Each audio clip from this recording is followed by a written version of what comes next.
like to buy the world a home and furnish it with love. Grow apple trees and honey bees and snow white turtle doves. I like to teach the world to sing. Sing with me. Perfect harmony, perfect harmony. I like to buy the world a coat and keep it company. That's the real. I like to teach the world to sing. To perfect harmony, and I like to buy the world a coat and keep it company. It's the real thing. It's what the world wants today. It's the real thing. Fuck you! Fuck you! Hey, you know what I did last night? You better not break my mother into this! You know what I did? You better not! I put that fire over there. Oh! And I popped your mother next to it. Fuck you, Zinko! Fuck you! What's your name? What? What is your name? Tony! Fuck you, Tony! What's your name? Ezekiel! Fuck you, Ezekiel! Fuck you! Fuck you! Hey, you know what I did last night? You better not break my mother into this! You know what I did? You better not! I put that fire over there. Oh! And I popped your mother next to it. Fuck you, Ezekiel! Hey, what's up, everybody? How y'all doing? What's going on? It's a Friday night. Last Friday in February. That's right. The month ends. Oh, when does it end? Next Thursday? Yep, next Thursday is the last day. The extra day, the leap year day, the 29th. Where if it was any other year, it would end on the 28th. So, yeah, we've had a full month. So, what's going on? How you doing out there? I see we got Carlo Albanese. What's going on, Carlo? Damn good to see you, brother. Damn good to see you. Airplanes. Nope. Well, this stream is for everybody. What? No, no small children. No. Kids not allowed. Only adults. Only adults and their spirits. This is a bring your own booze type of party.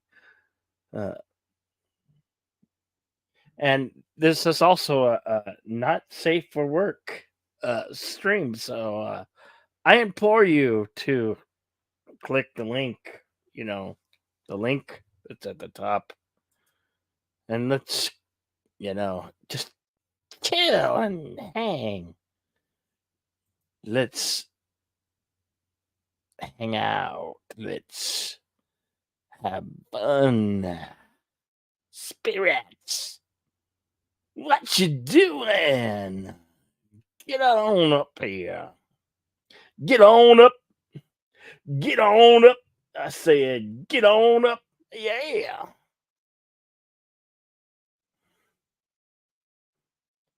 Boy, you're really a hard crowd for a Friday night. Here I thought people might want to have a hangout.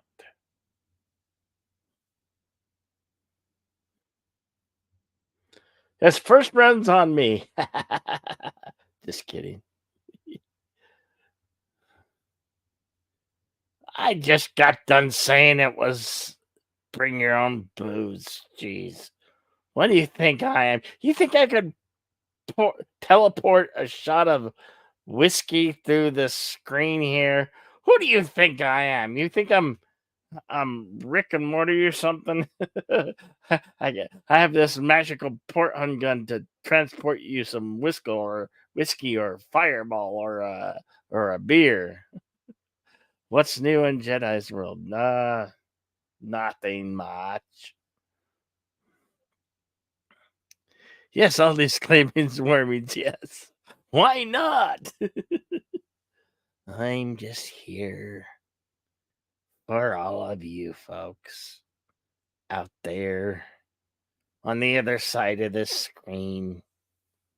You know. Because it's Friday night and it's a leap year. What was the film where the prisoner could come out of the TV? That was Shocker from 1988. I believe 1988. Shocker. Billed as a horror movie. Yeah. Yep, that was Shocker. I like it. It's a good film. You're welcome, Carlo.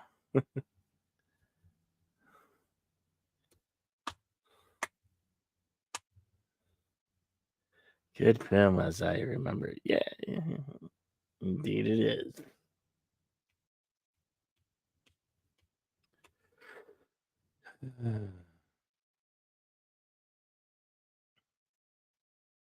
Hey, have you do any of you watch I've been watching this program, a TV series that was on the Sci-Fi channel. It's called Resident Alien. Resident Alien. It's quite good. I've been watching the heck out of it. I'm in season 2, and I'm happy to hear that there is a season 3 that's going to start up. Oh.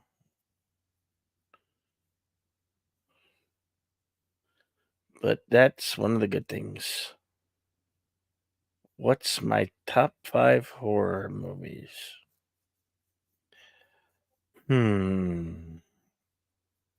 Well,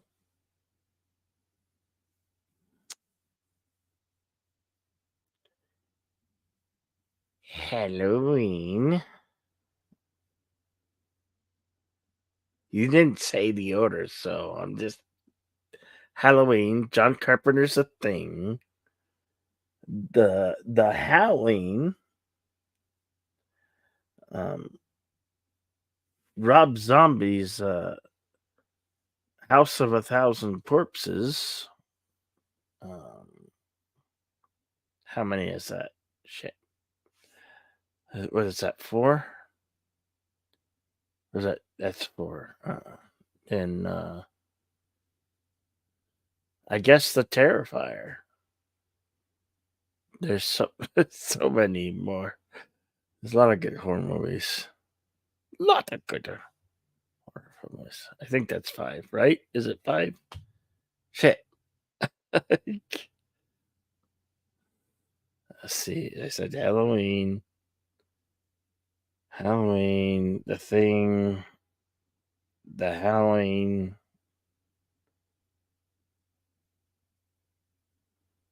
Rob Zombie's House of Thousand Corpses. That's 4. And shit. Did I say? Was there another film? Oh, yeah, The Terrifier. There you go. But not in the order. But I did a video last October, and we're going to do another one this coming October. Yes, more buckets of blood coming. That's a segment we do here on the JediVerse channel.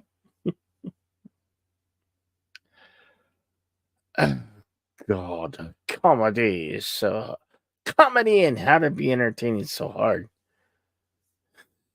It's like I'm talking to an audience that's not reacting. You have to react. It's like the smart man's Newton. For every action, there's an equal and opposite reaction. So there you go. We're all doomed. We're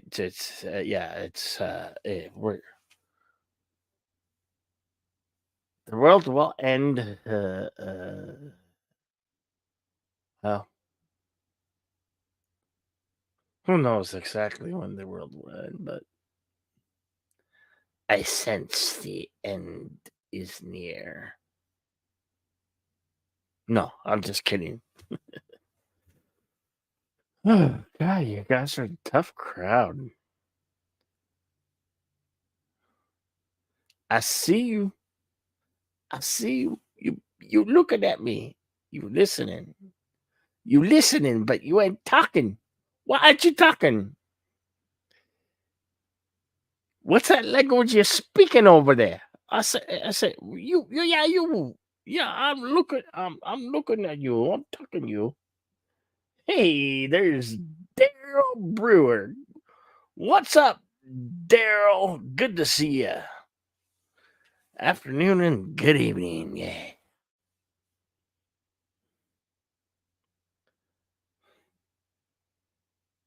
So I haven't went to get my tasty beverage yet, but my liquid encouragement is in the fridge, which means I have to walk to the kitchen, and get my liquid encouragement. Just your run of the mill silver bullet. It's Coors Light. We don't do Bud Light in this house no more. I have some rum. I have some rum left. Where has all the rum gone? Well, in most cases, it goes to my belly. The rum always goes to my belly. I like rum, I do. And yes, it's Captain Morgan. I always set sail with Captain Morgan. Hardy, hardy, sir. Bud Light. What? No, yeah, Bud Light. Well, I don't. As far as I know, the Silver Bullet won't. It's kind of like a hometown brew, Coloradan. Well, not a Coloradan, but that's where I spent most of my childhood. Well, half of it anyway. Most of the golden years, you know, age 5 through 12, age 5 through 12, I think. That sounds about right. Age 5 through 12. 77 to 84. Yeah. Then I found myself in Utah for about a year and a half. And then I found myself, then I've been in Arizona ever since. But I desperately want to move back to Colorado. It's got the right temperatures. It's got the Rocky Mountains, man. It's got the Rocky Mountains. Where is Pickles? Where is John Gill? Where are you guys? You're letting me down. You're letting me down. Okay. I see Scotty R327. What's up, Scotty? Scotty doesn't know. Scotty doesn't know. Oh, that doesn't pertain to you in any way. Your name's Scotty. There we go. Hey, we got Daryl Brewer. What's up, Daryl? Well, how you doing, Jedi Bill? I'm doing all right.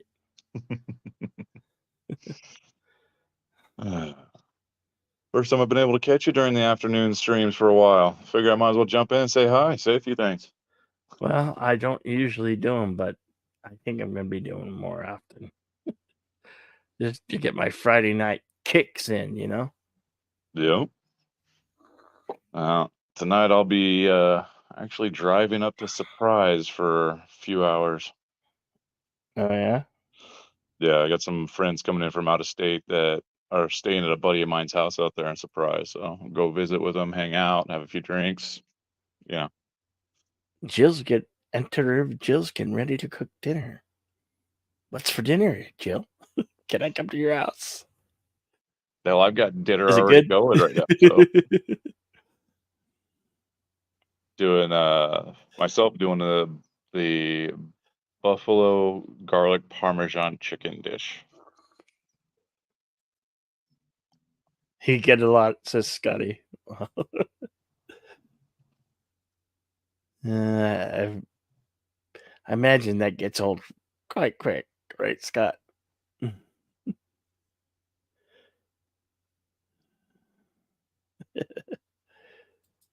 Jill says yes. Plenty of Scotty doesn't know. Yeah. Ever since that film, right? God, when was that? 2000? It was in the early 2000s, 2003 or 2 or something. I have no idea. It's that was in Euro Trip. Huh. No, I missed that one. I've seen advertisements and whatnot, but I haven't watched it myself. Hmm.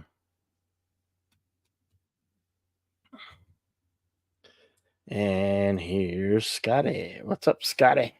Not much. How you doing, young William? Doing all right. It's nice to see you, Daryl. I don't think we've met before, but I enjoy your style. It's nice to see you on here as well. I believe I've seen you on here a few times, but it's been a while since I've been able to actually join in and chat on the stream live instead of in the comments. Nice. Hmm. Hey, what's up, Tim? Good to see you, man. Hey, Tim. How you doing, bud? Chills. Tim's pretty cool. He often hosts chill streams and has some great collectible toys and stuff and talks about collectible toys. Very cool. Very cool what he does over on this channel. Well, speaking of toys, yeah, I acquired about a year ago. I got a Nerf M41A pulse rifle from the movie Aliens. Oh, dude, that's fucking cool. But it's Nerf, right? Yeah, so it shoots nerves. It Yeah. looks like a replica from the film. It does. And I've seen comparisons and people say it's like the lesser, but I'm not going to break the bank. Sorry. I was going to say, I've entertained the idea of picking up, they do have the pulse rifle conversion kit for airsoft. Mm-hmm. That's the money one. That's the one. I've contemplated doing it for years because I've been airsofting for, almost 20 years now. And I do have the M1A1 Thompson airsoft rifle that they use as the base for the conversion kit for the pulse rifle. I just haven't been able to do that yet. I recommend it. Well, the other thing is that does bother me a little bit about that conversion kit is that it does have the mock underbarrel mount shotgun, but it does not function. And I'm trying to... The Nerf one functions. But not on the airsoft one. Oh. That's what I'm saying, is that that's the only thing that's a drawback, is that it looks almost a one-to-one replica of the pulse rifle. It just doesn't have that functioning undermount, which, me being the ingenuitive and sometimes rigor that I am, have been trying to entertain the way of making that work. Well, you using the weapon as intended does cause a problem. Like I want my Nerf gun to be sort of a display piece as opposed to functional. Yeah, whereas I would take it out in the field with me and airsoft with it, like I have with my other airsoft weapons. And that would be bitchin'. Yep. I know. But the thing is, so I got the Nerf gun, and it's like yellow and white. So obviously I have to paint it. And now that you mentioned the underslung, I'm making the gesture with my hand, which looks lewd, but the grenade launcher. And I realized that I have to paint where the pump action happens, because if I were to pump action it, it's just going to be white underneath. And again, it's a display piece. It's not like I'm going to go and terrorize children in a ball pit with my Nerf gun. But there's plenty of kids, I think, that would actually enjoy that, but that's a whole different story. It is a very different story. Please check out my OnlyFans. No, don't. No, but what I'm saying is that I started doing the painting of it, and I was showing it off, and I got messages from people, and they were like, Scott, it's probably a bad idea to post guns on Facebook. And I was like, it's a Nerf gun from a movie about aliens. What are you yelling at me for?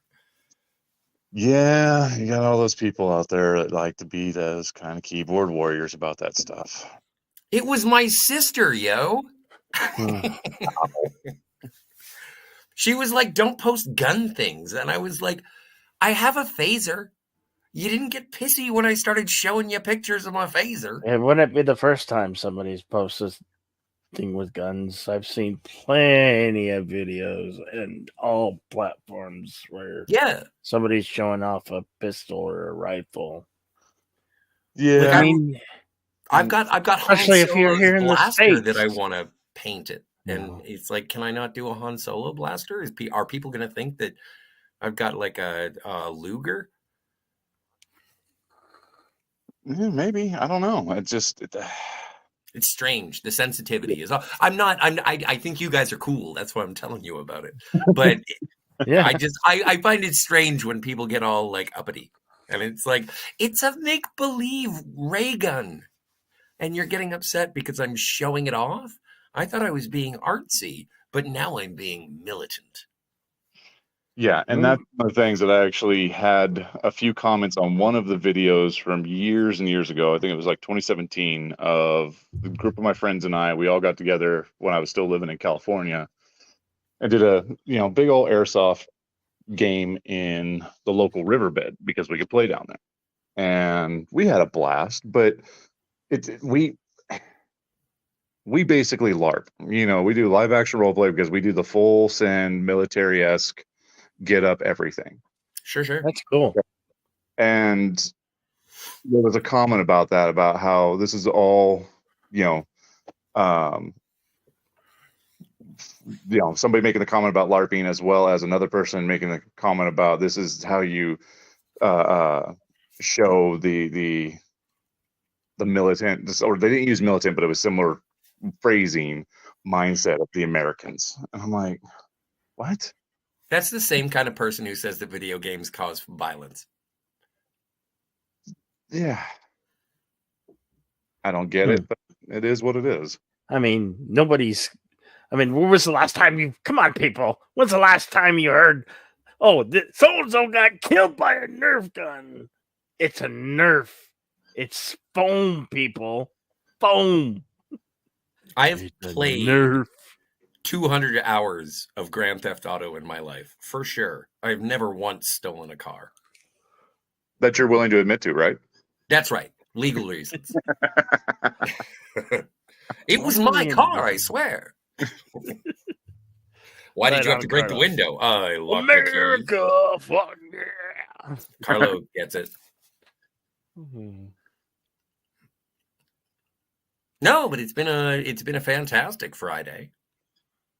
Oh. Yeah. Yeah. Awesome. Got to see a movie that I never saw before. Nice. What did you see? I got to see The Prophecy, starring Christopher Walken, Elias Koteas.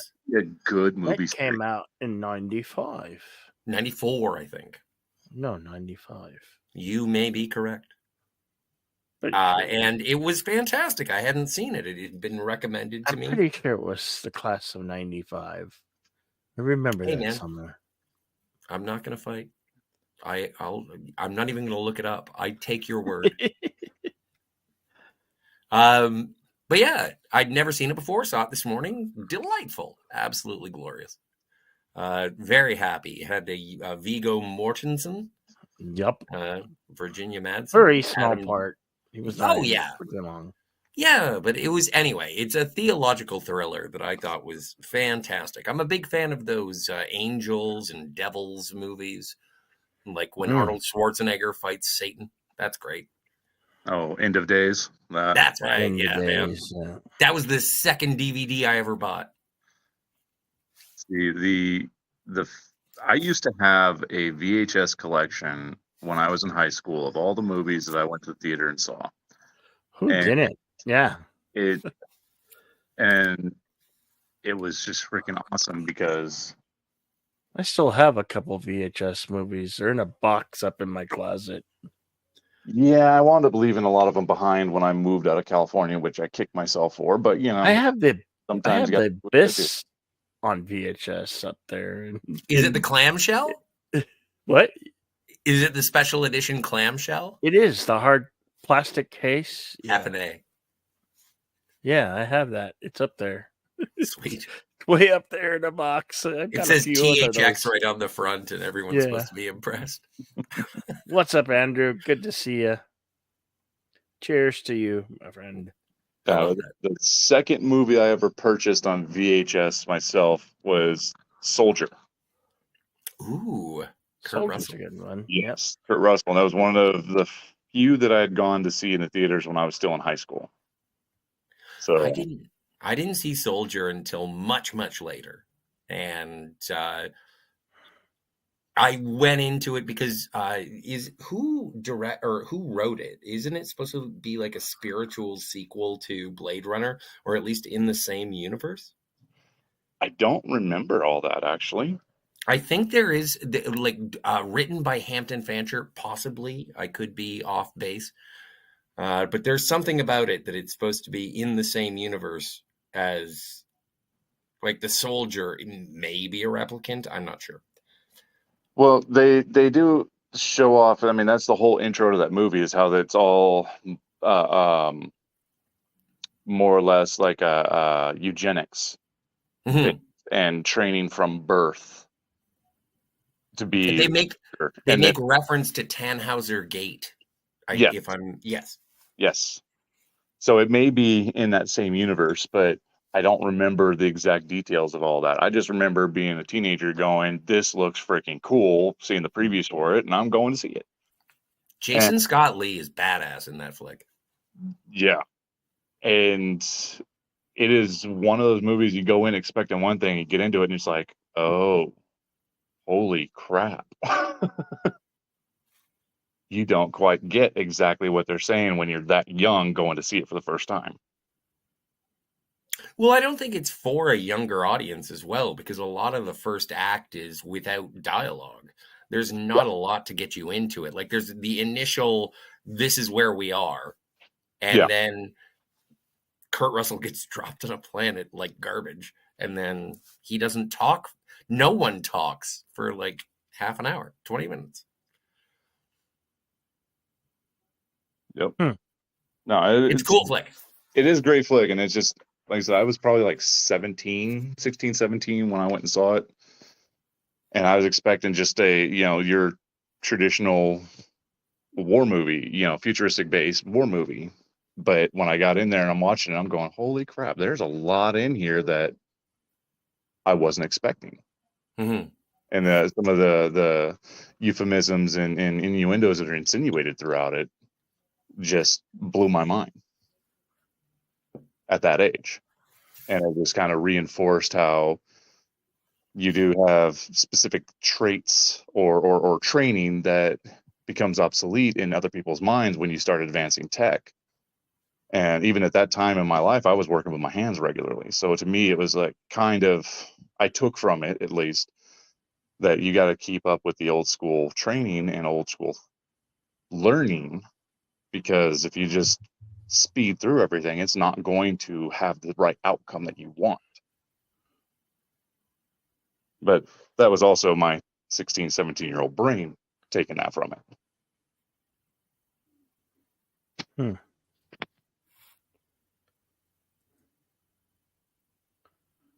Carlo, was it like Dances with Wolves in space? I was going to say it was more like a water world in space, but I'll accept Dances with Wolves. There was something about it. Yeah, there was something about Kurt Russell's character being the savior of the planet. There was a little bit of, oh, you know what? It was a different planet, Mad Max Beyond Thunderdome kind of vibe. Kind of, yeah. I think the second VHS I ever got was Alien 3. The first VHS I ever got was, oh, wait, no, I'm wrong. The first VHS I ever got was The Terminator, because I asked for it for Christmas in 1991. Actually, I asked for Terminator 2, and my parents bought a VCR and the first Terminator. And so I was 12, parenting. Arcana. Nice. And the second VHS I ever got was Who Framed Roger Rabbit.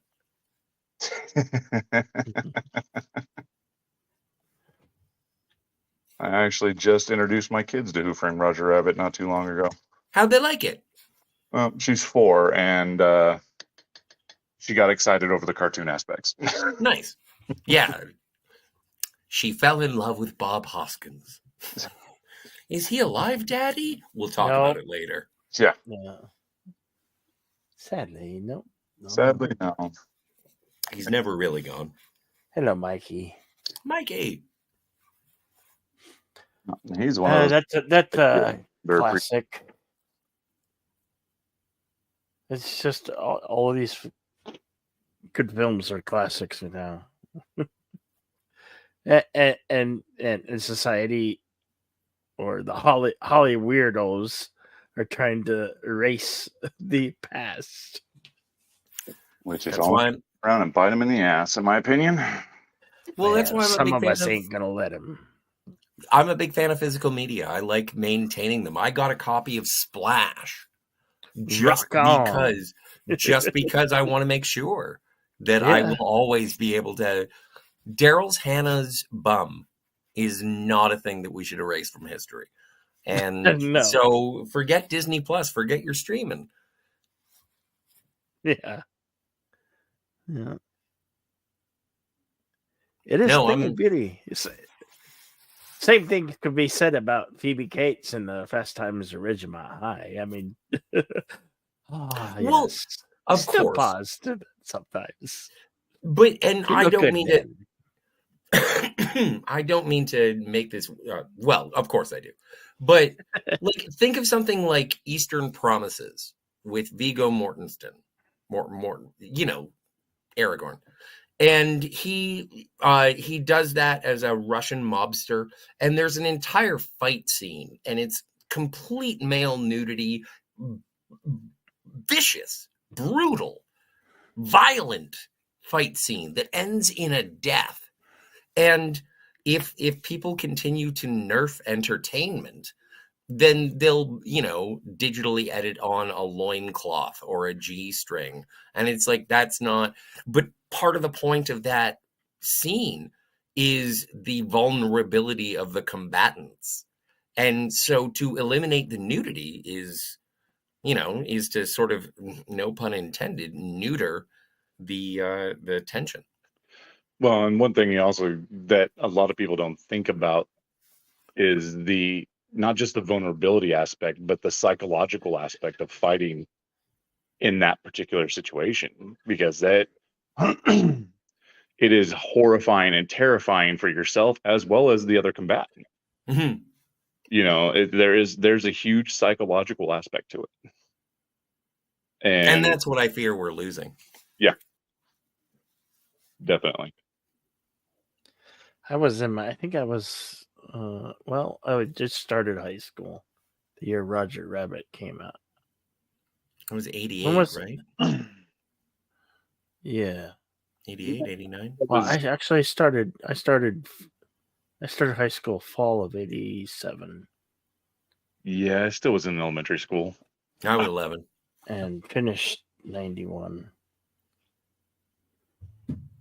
Long time ago. Hello, Connie Clary, our famous Blue Wrench. Always good to see you, Connie. Hello. Hey, Connie. Yeah, I'm doing all this from my phone, so I have to constantly look back at the conversation in chat. to find Yeah, out. no, it's fine.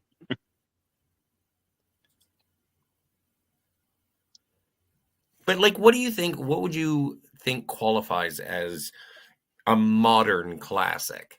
Something that has been made after 2020 that you would consider to be something that would be revered in, let's say, 20 years? Well, the only ones that actually come to mind would be the Lord of the Rings movies. Well, that they were made before 2020. Were they? I have They an were. answer for you, Scotty. What's that? Guy Ritchie's The Covenant, Oh, I haven't seen it. and there was I'm gonna write this it down. another one action film called Sisu. Haven't Oh, seen I've heard a lot That's about the one Sisu. where this dude encounters Germans in World War II, and the Nazis steal his gold, and he goes after his gold and messes up some Nazis. And it's Wow. bloody awesome. I've heard a lot of good things about Sisu. The Covenant, I know nothing about, but I do like Guy Ritchie. The only thing I've heard Excellent about it film. is it does not Excellent film. seem like a Guy Ritchie film. Hmm. But other than that, I've heard that it's a great film. So I haven't checked it out either. And I would like to, when you say you're not being paid by people, people automatically think you're being paid by people.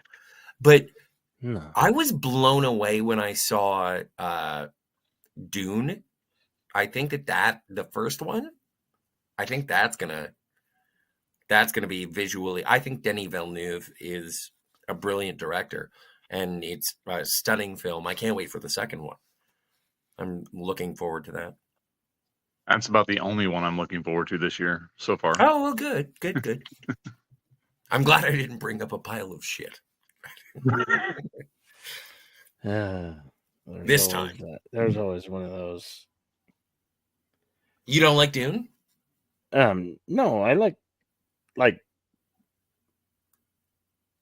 I have mixed. I like the old 84 version. I wasn't so, blown away by the new one. Of course, I never read the novel either. So. No, I tried. I have. I've read it, and I've also listened to it on audiobook because after the first movie came out, just to refresh. And I do have some discrepancies in the way he carried on the story based off of, from being a book, one that's knowledgeable about the books. But at the same time, he hit a lot of the key aspects that I felt were missing from Lynch's version, as well as the sci-fi miniseries that was put out years ago. Because I like all three variations for different reasons. It's very interesting to speak to a Dune scholar, as opposed to I'm a casual Dune, and I consider anybody who's read the books to be I've read the books. Scholars.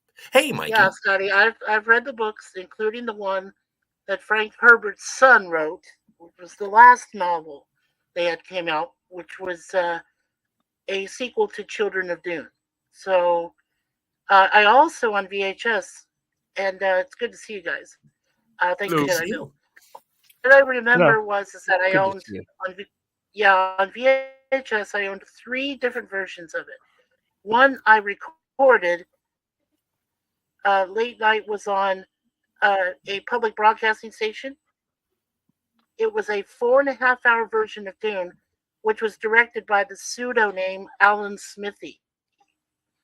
Then there was the 2.5-hour version, which I saw originally in the theater, which was the David Lynch version. And then there was later on, about a couple of years later, around 1987, they had a remastered version. Interruptions, with some commercial ads, which ran about 3 hours. So, and I recorded that one too, and it had some extra scenes. So yeah, very cool. I'm really looking forward to this part 2. As am I. Yeah, and I wouldn't say I'm a scholar. I consider myself casual because I have read the books, or read at least the first 3. I haven't finished the entirety of the series because it takes a lot of dedication. And life gets in the way. My favorite Daryl is definitely Children of Dune. Yeah, I admire your humility. Yeah, Children of Dune. Yeah, that definitely my favorite book. Yeah, but I do, going back to what Villeneuve has done, I do like what I really enjoyed the series. Like I said, I haven't finished it yet. I have a 4-year-old terrorist, as my friends like to refer to her as, that demands a lot of my attention. So you're the father of the Baroness? No, actually, a good friend of mine refers to her as Isis incarnate, but that's because he doesn't have any children. He's in his 30s and thinks he's still a child himself. So he views her as competition. Sometimes it's kind of adorable and weird all at the same time. Come on, you were my friend. Why don't you feed me? Yeah. Well, have a good night, Carla. Hail the Karogan Alliance. Have a good night, Karoga. Hail Karoga. I don't know what that means, but I'm all for it. But yeah, so I haven't been able to finish the book series because I read it years and years ago when I was in high school. Oh, so same. But I was in college. I was in college when I read mine, so yeah. So it's a little. I need to freshen up on all of it, but it's one of those things that I don't remember as much details of the later books as I do specifically of Dune itself, and that's why I say with what Villeneuve does, there's a lot of stuff I felt that he skipped over, but I understand why he did it. And I the one thing that does kind of I find interesting is how in this next part he's supposed to be introducing characters that, if I'm from my own memory in the book series, were introduced way sooner in the storyline. So I'm just curious as how he's going to play that out and how it's all going to jive together. As am I. I am curious myself. Yeah, well, the parts that they had on it was on HBO, right? Yeah, they had the 4 parts miniseries that they did, and they supposedly took from the books because they were covering the background of how the Harkonnen house started and how the Atreides houses and how their wars started. They were going over a lot of pre-stuff, and I think that's what the purpose of the Dune miniseries was to cover most of what the books were covering. I only got into the first 2 parts of that. I really didn't get into the rest of it because it just, I don't know, it just didn't make sense, I guess. I like the books better. To switch a little sidetrack. Okay. Like we all sound like we're excited for Dune. The review embargo has been lifted. People seem to be saying, yes, it's good and worth your time. Do you guys find it interesting or frustrating or irrelevant that when it comes to online punditry, there isn't more sort of trumpeting about the quality of this film? On Thursday. Yeah, but don't you think that it is something that people should be saying, actually, this sounds good. This looks good. I read the books. Here's what my video essay about how true the first one was to the books and how I'm hoping to follow up. Like, there isn't a lot of elevation of what is art as opposed to let's make our Yeah. 11th video about Madam Web, or even worse, that they're Jedi. Last one. Well, a lot of the people that I follow on in the YouTube space and whatnot haven't seen it yet, and the ones that Well, have, Scotty, don't forget. Yeah, I'm sorry. Go ahead, Daryl. You go ahead now. I'll follow you. Go ahead. I was just saying is that the people that I do know in this sphere that have seen it and have released their reviews of it, I have purposefully ignored the views simply because I don't want it to color my viewing of it. Okay. Mikey? Well, and I understand that hesitation. No one wants spoilers. I'm saying that when I first, I was 1984 in the theater.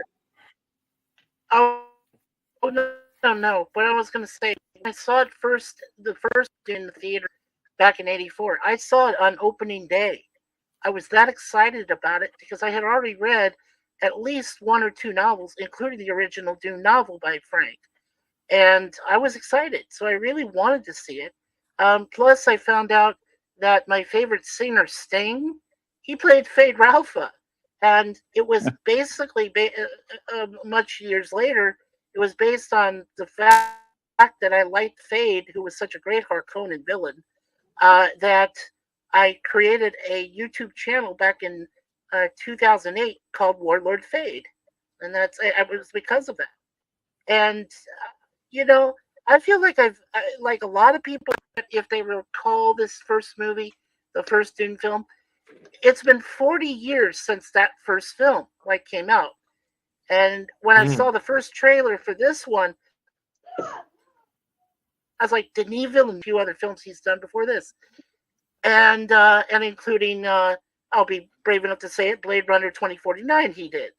But, but what I'm really excited about is the fact that he's holding true to the books.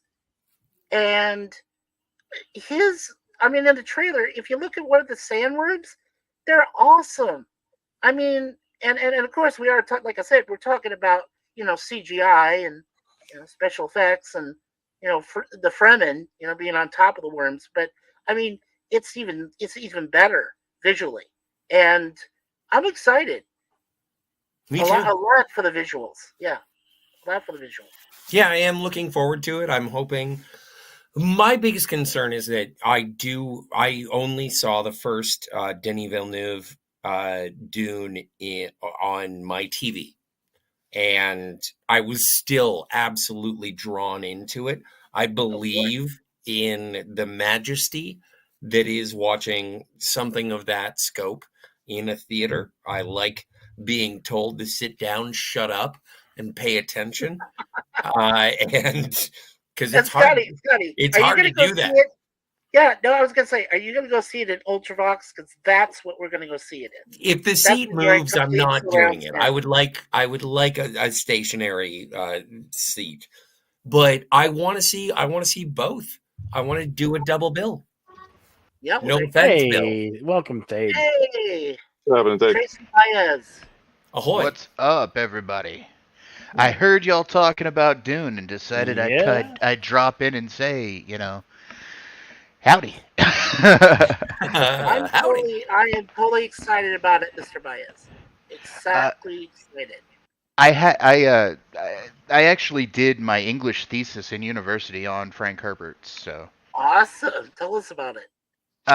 So a lot of All right. people... Well, if you're going to talk about a thesis, I'm going to get a beer. I'll be back in a flash. Go do that. a lot of Okay. A lot of people, don't look at when they think about Dune and everything. They don't think about the reasons why he wrote it. He wrote it because he was a bit of an environmentalist, and he was looking at what there was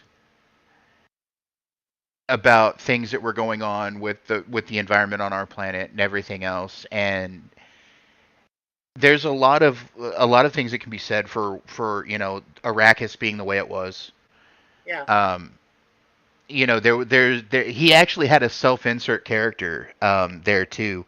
The Imperial ecologist, Liet Kynes, was actually a self-insert of himself.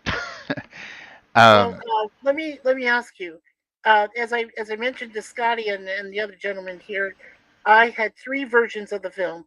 The Alan Mhm. Smithy, who was the pseudo name they used for the director, that was almost that was over 4 hours, but it actually gave you the background at the very beginning about both of the houses, the planet Caladan, the Right. emperor of the known space, and the So Bene Gesserit witches. so the versions of the movies, the versions of Dune that are out so far, we have the '84 David Fincher version, David Lynch, yeah. David Lynch, which they actually did an extended version in I think '87 or '88 that was aired on Yeah, that television. was 87 or 88 where they went from 2.5 hours to almost 3. That was the remastered. And they added Yeah, some additional scenes. Yes, right. I own that too. And And then then you one, had yeah, the I'm sorry, Sci-Fi go ahead. Channel, version, which came out in 2000, which was a mini Yeah, series. That version was really close to the books, more than the '84 film was. Um, yes, it was. now, I Denis agree. Villeneuve's version, at least the first part, because I haven't seen part 2 yet. I'm going to probably watch it sometime later this weekend. Um, the first part seems in the spirit of what Dune was, and I like it. I don't have a problem with Villeneuve's versions. In fact, I think cinematically speaking, it's beautiful. Um, there are some characters I think that they've truncated. Um, I'm interested to see how Austin I Butler's agree. performance of Fade Raltha is. You know what? Yes, that's the guy. Thank you for reminding me his name. Yeah, because like I said, in the original one, Sting did a great job as Fade Ralph. Hmm. You have, I mean, come on. Him and his fight scene at the end of Dune against Kyle MacLachlan was classic. I mean, I Why absolutely loved prolong it. the inevitable? I will And kill you. so this guy, Austin Butler, that's playing him, yes, I will kill him. I will kill Who's him. the little one? A pet, perhaps. Does Who's the she little one? desire That attention? that '84 one had a great cast. Dude, we're like 2 peas in a pod when it comes to Dune, dude. Seriously, Who's the little one? I miss it. A pet, perhaps? Would she need my special attentions? Yeah, a pet, perhaps. A pet, perhaps? Yes, Now, that's that's every right. person so far that I've seen, the Yes. 2 actors so far Well, that I've seen play he Fade was Raltha, referring to Johnny. yeah, wh- Yeah, which is really funny because she would have killed him. yeah. Well, I mean, he was referring to coming from originally from Blade Runner, and Yeah, then she shows up in Dune sequel. You know, yeah, back in that. So yeah, that was a great choice. To have Sean Young come back in yeah. that movie. Now, I've liked most of the portrayals in Denis Villeneuve's first movie of characters. I think that Jason Momoa. Hold on, I had to pause. Jason Momoa is currently on the phone. If you'd like to ask your questions of Jason Momoa, I didn't mean to leave while Thade was giving his thesis. It's just that I'm a big fan of You have beer. to take the I call. love theses. Yeah. Well, I mean, they is it Daisy? I must be reading his first name wrong. No, Mr. Thade, Boyens. I was saying thesis. The plural of thesis is theses. PCs. Okay, right, PCs. I really liked Arrival. Like, I think Denis Villeneuve is an excellent director. I think he's great. enjoyed 2049. I liked Blade Runner 2049. We own them both. Yeah, we own them both, and you know, I think that Robin Wright playing like Gosling's boss. Oh my God, she was. You know, the last time we saw her in a good film was Forrest Gump. Well, it's a And hard act.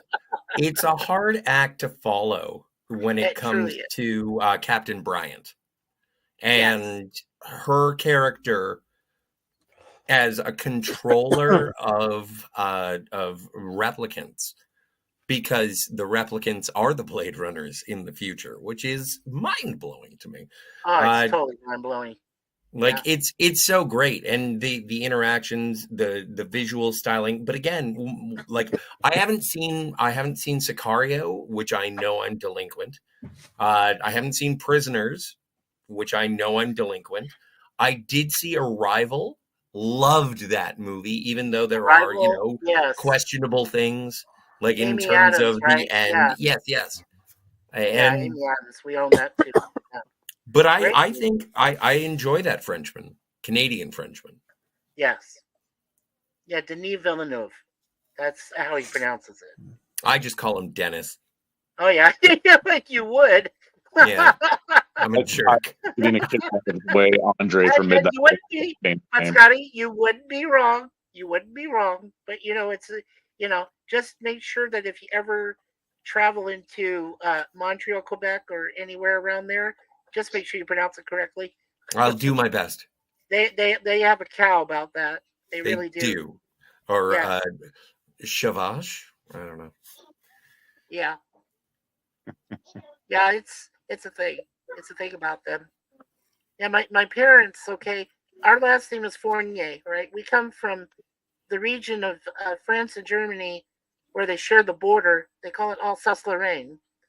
And my parents went there on a trip, and somehow that somebody found out that, they were Fourniers. And so, of course, the French Canadians that are there, they start talking in, French. And my dad is not very good at it, and neither is my mom. So, it's hard. It's hard to deal with that, when you're like, well, I don't really speak a word of French. I'm sorry. I learned Spanish, but I learned Spanish in school, but I don't, speak French. I don't know how to Spanish kiss. As I say, I worked with a gentleman years ago whose name on paper I pronounced Simon Cormer. And I got my... Yeah, but it's Cormier. Yeah, it's Cormier, right. Yeah. Got chewed up because his name is Simone Cormier. Yeah, Simone Cormier. Right, Cormier. Yeah, and I was like... Yeah, you don't even pronounce the last R at the end. Or it looks like this. And he's like, yes, I get it, but being that his family is French Canadian, and me being the punk a-hole that I was at that time, I just looked at him, I was like, were you born in Canada? He goes, no. I was like, where were you born? He goes, America. I'm all, then quit trying to force that on my throat. But he was also like 22, 23 years old at the time.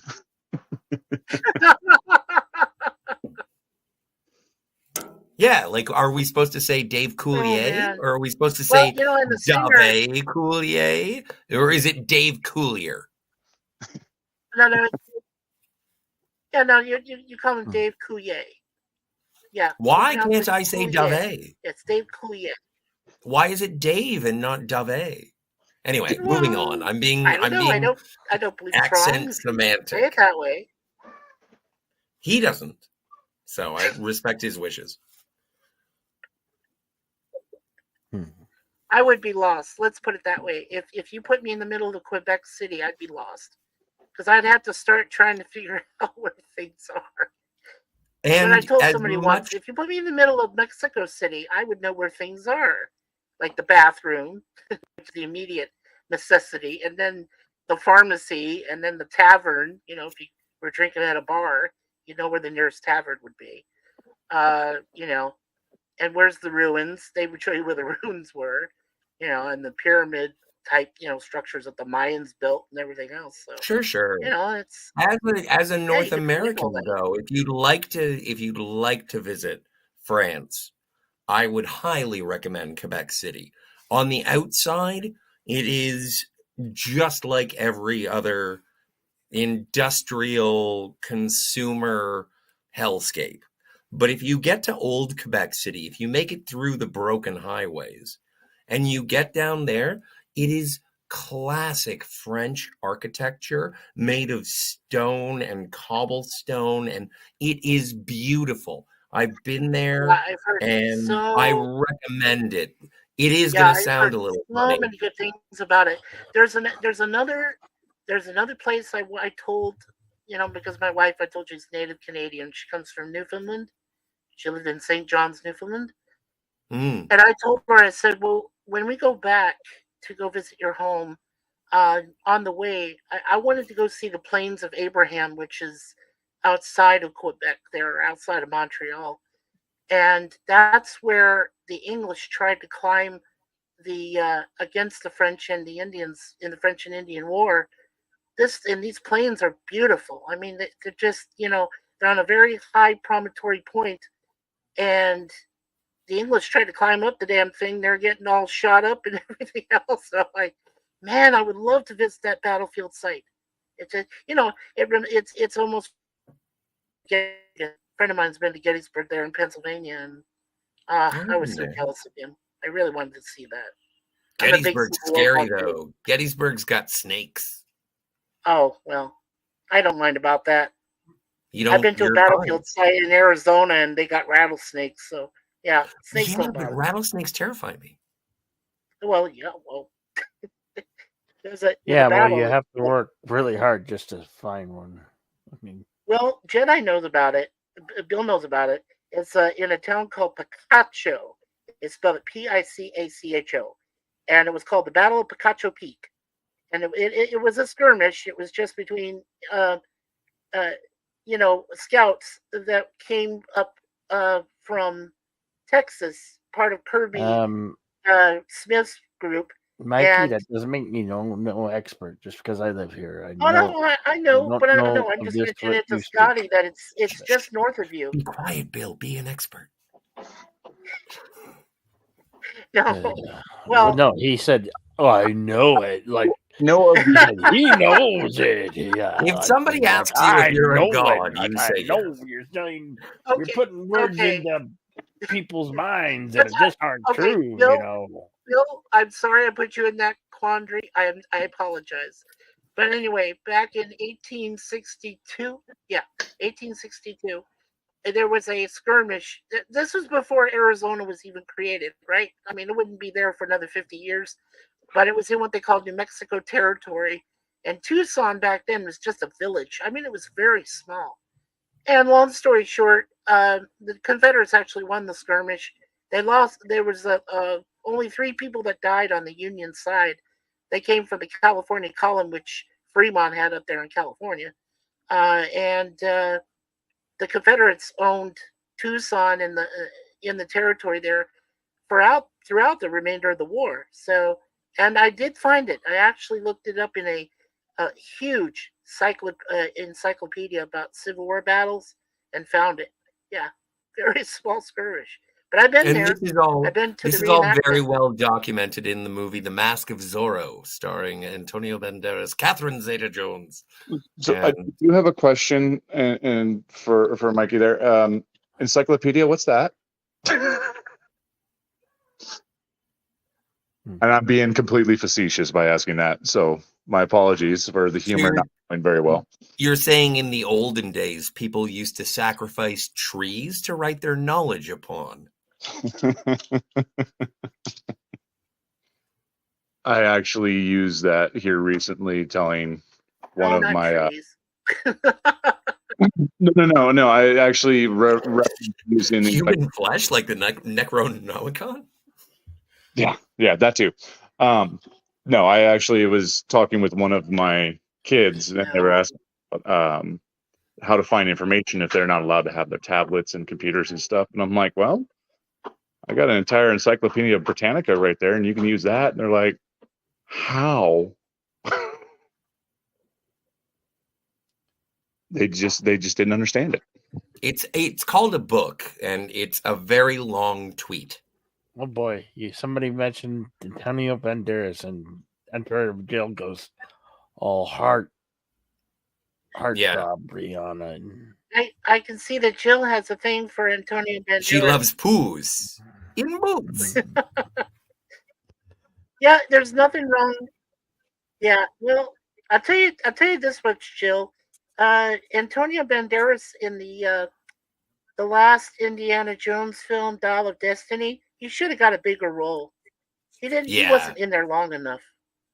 True I story. wonder if you agree with me, because yes, But there's a 'cause joke in there. Yeah, I felt Like Antonio Banderas in the Dial of Destiny could have been played by Eric Estrada.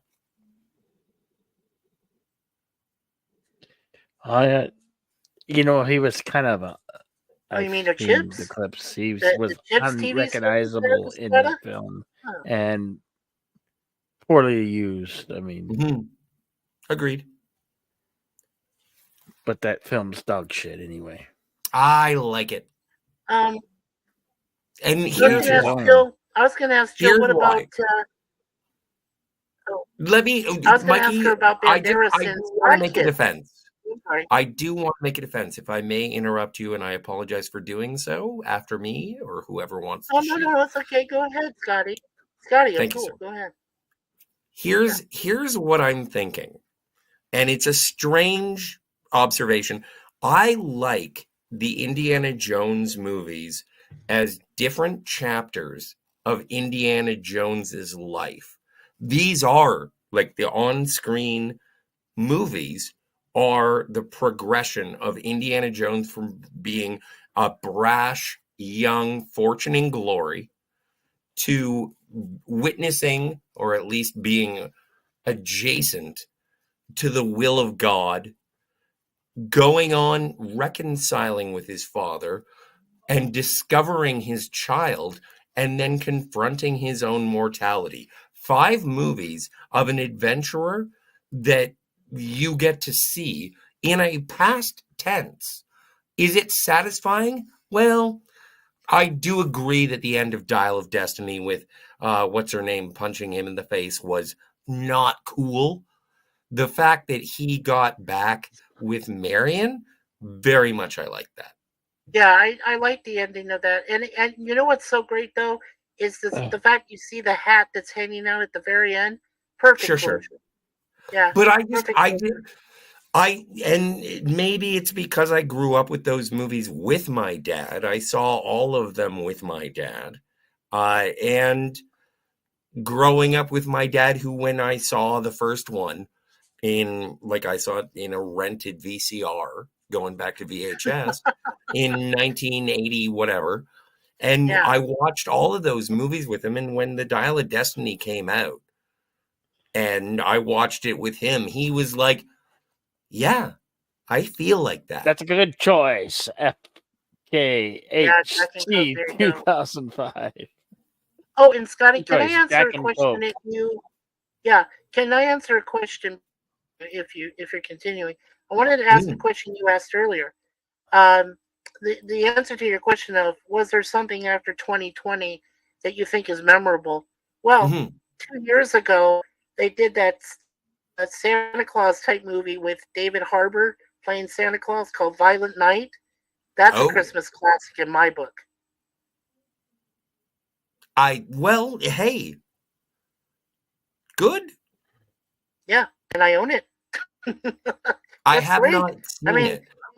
When it comes to Santa Claus movies, I really want to see Fat Man. To see it. I want to see Fat Man with Mel Gibson. When someone puts out a contract hit on Santa Claus and then Mel Gibson plays Santa. Yeah. I want to see that. I haven't seen that. I don't like David Harbour. I used to. I don't anymore. I think he's a crazy person, and it taints my impression of his acting. He played a good Santa Claus. I have to say. Yeah, but he was a shitty Hellboy. Yeah, I have to say the terrorist in it, played by John Leguizamo, was awesome. Ooh, I like him. I do like John Leguizamo. Okay.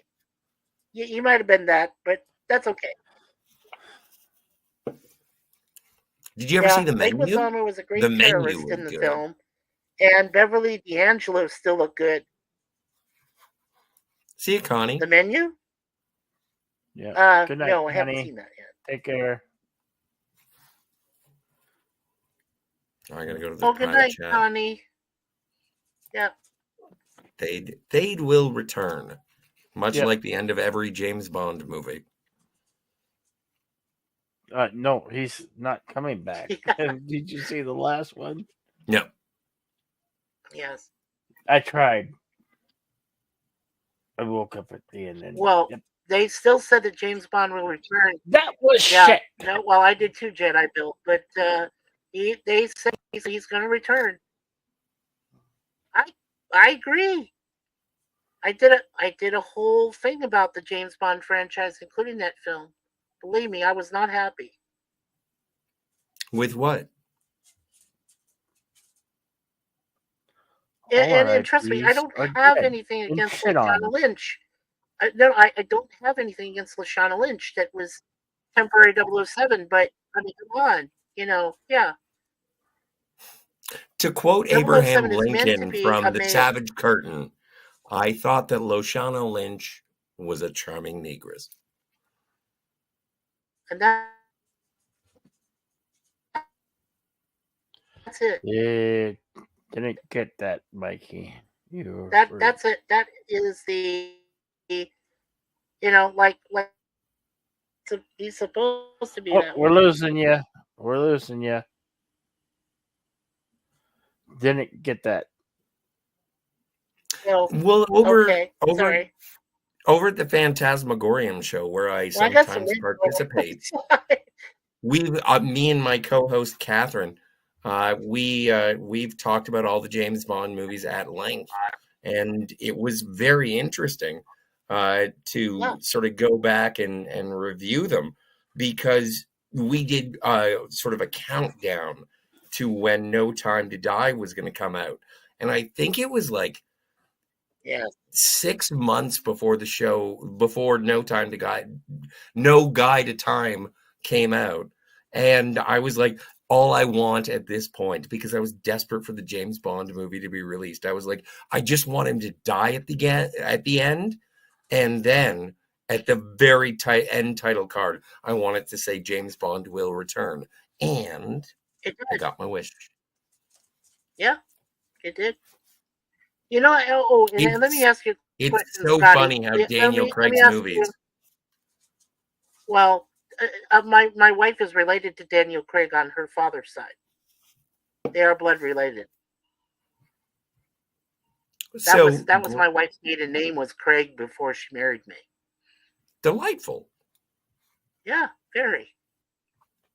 Because I like to think of my wife as my Tracy Bond. She's my girl. Except a Blofeld's step henchwoman, Elsie Stepbat, will kill her at the end. Of On Her Majesty's Secret Service. So, she is my Tracy Bond and I'm her James. So, there you go.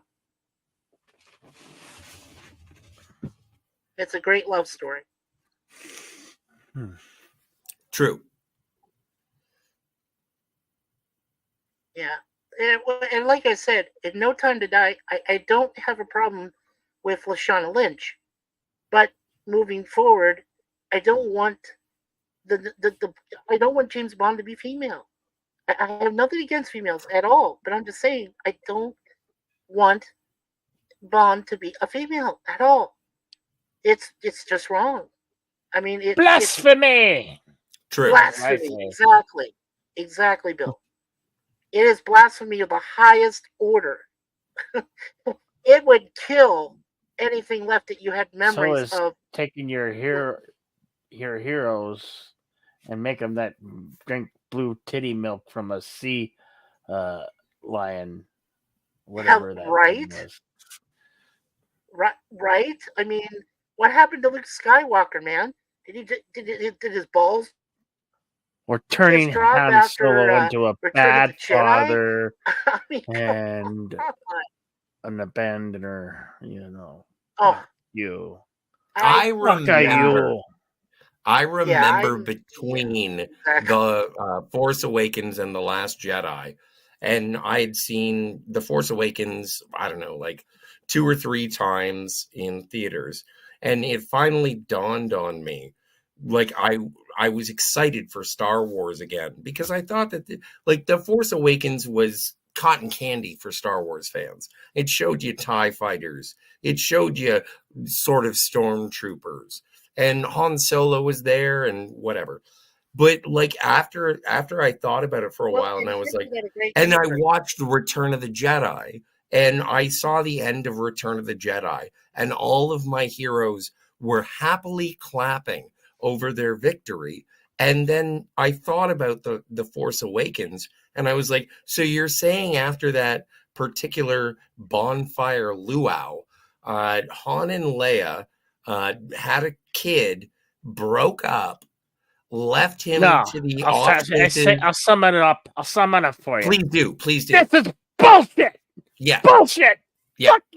Fuck you, How do Catherine. you- Fuck How you. do you, Fuck how do you you. get I from piss the at you. end of Return of the I want to see Jedi? my enemies dripping before me and see the limitation of All the right. women.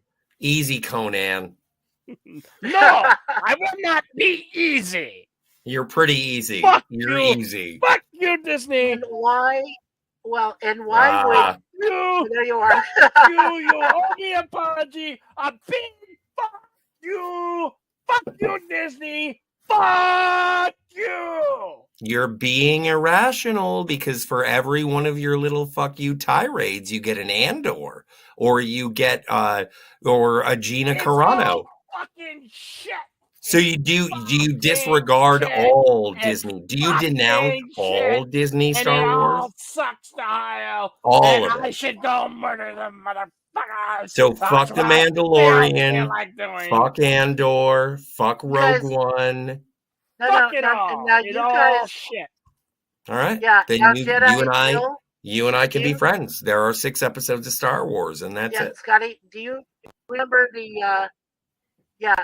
So I love telling this story because I know it was true, but there were people that were waiting for the Force Awakens to premiere, and the first group that went in to see it comes out, and this 19-year-old kid from San Bernardino or somewhere up in Northern California says, "Oh, by the way, Han Solo dies," and everybody went ape shit and almost killed the kid. That's ridiculous 19 and years old.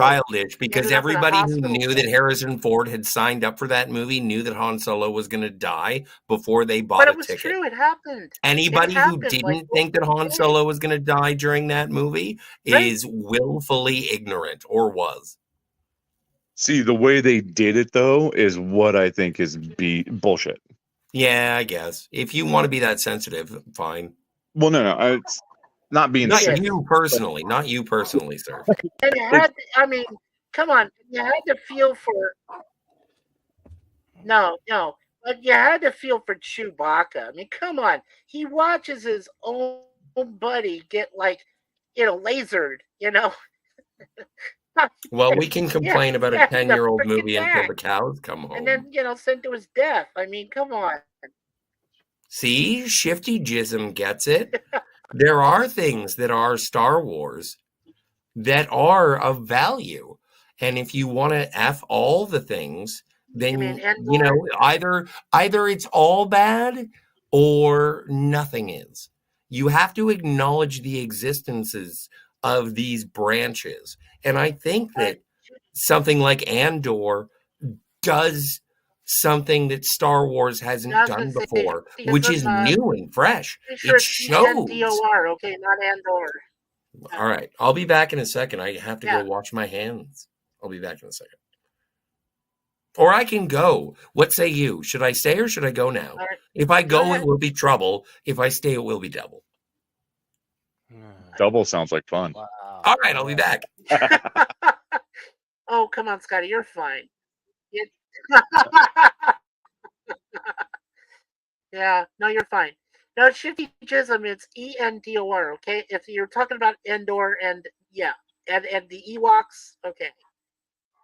Sorry, I'm a spell checker freak show. That's what my wife calls me. So I get all crazy if people misspell shit. So it's okay. Well, don't worry about it. Have you heard You're of cool, the thing man. called typos? Especially with smartphones today, because your phone wants to correct you and spell, and then you go. I do that a But it lot doesn't when I. correct you. Yeah, my wife has that service on our phone, but like when she wants to type something in, it just doesn't do it correctly. It's it comes up with a different word rather than what she's actually trying to type in. It's so frustrating. It truly is. She's trying to send me a message, and it's replacing it with something else. She says, "Oh, that wasn't on my mind. I didn't want to do that. I didn't want to say that." And then it comes up with something else. It's really bizarre.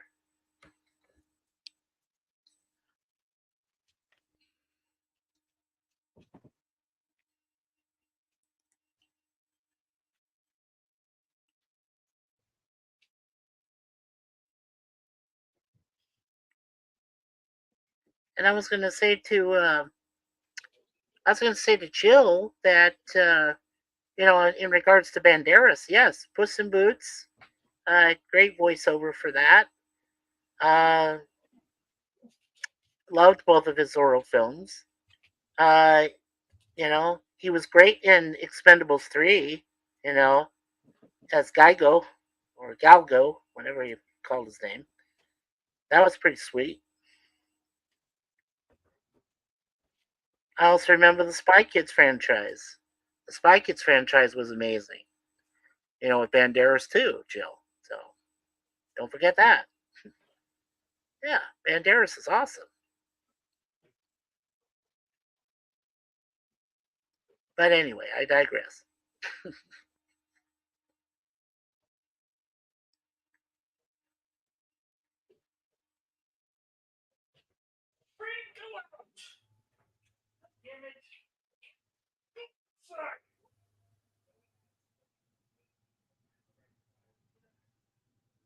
Hello and welcome to Happy Hour. I'm Mikey. To my right is Scotty. To my upper right corner is Daryl Brewer. And right above me is JediBill. Yeah, I had to Karaoke let my dog out. extraordinaire. I had to let my dog out. Oh, okay, I had to let the dog out. Who let the dogs out? Yeah, well, don't do that. No, don't do that.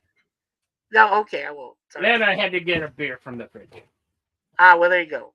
I couldn't resist.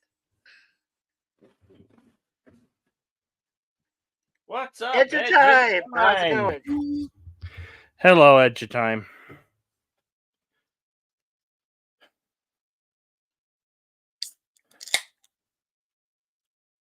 Yeah, he says where she don't use jelly. Okay.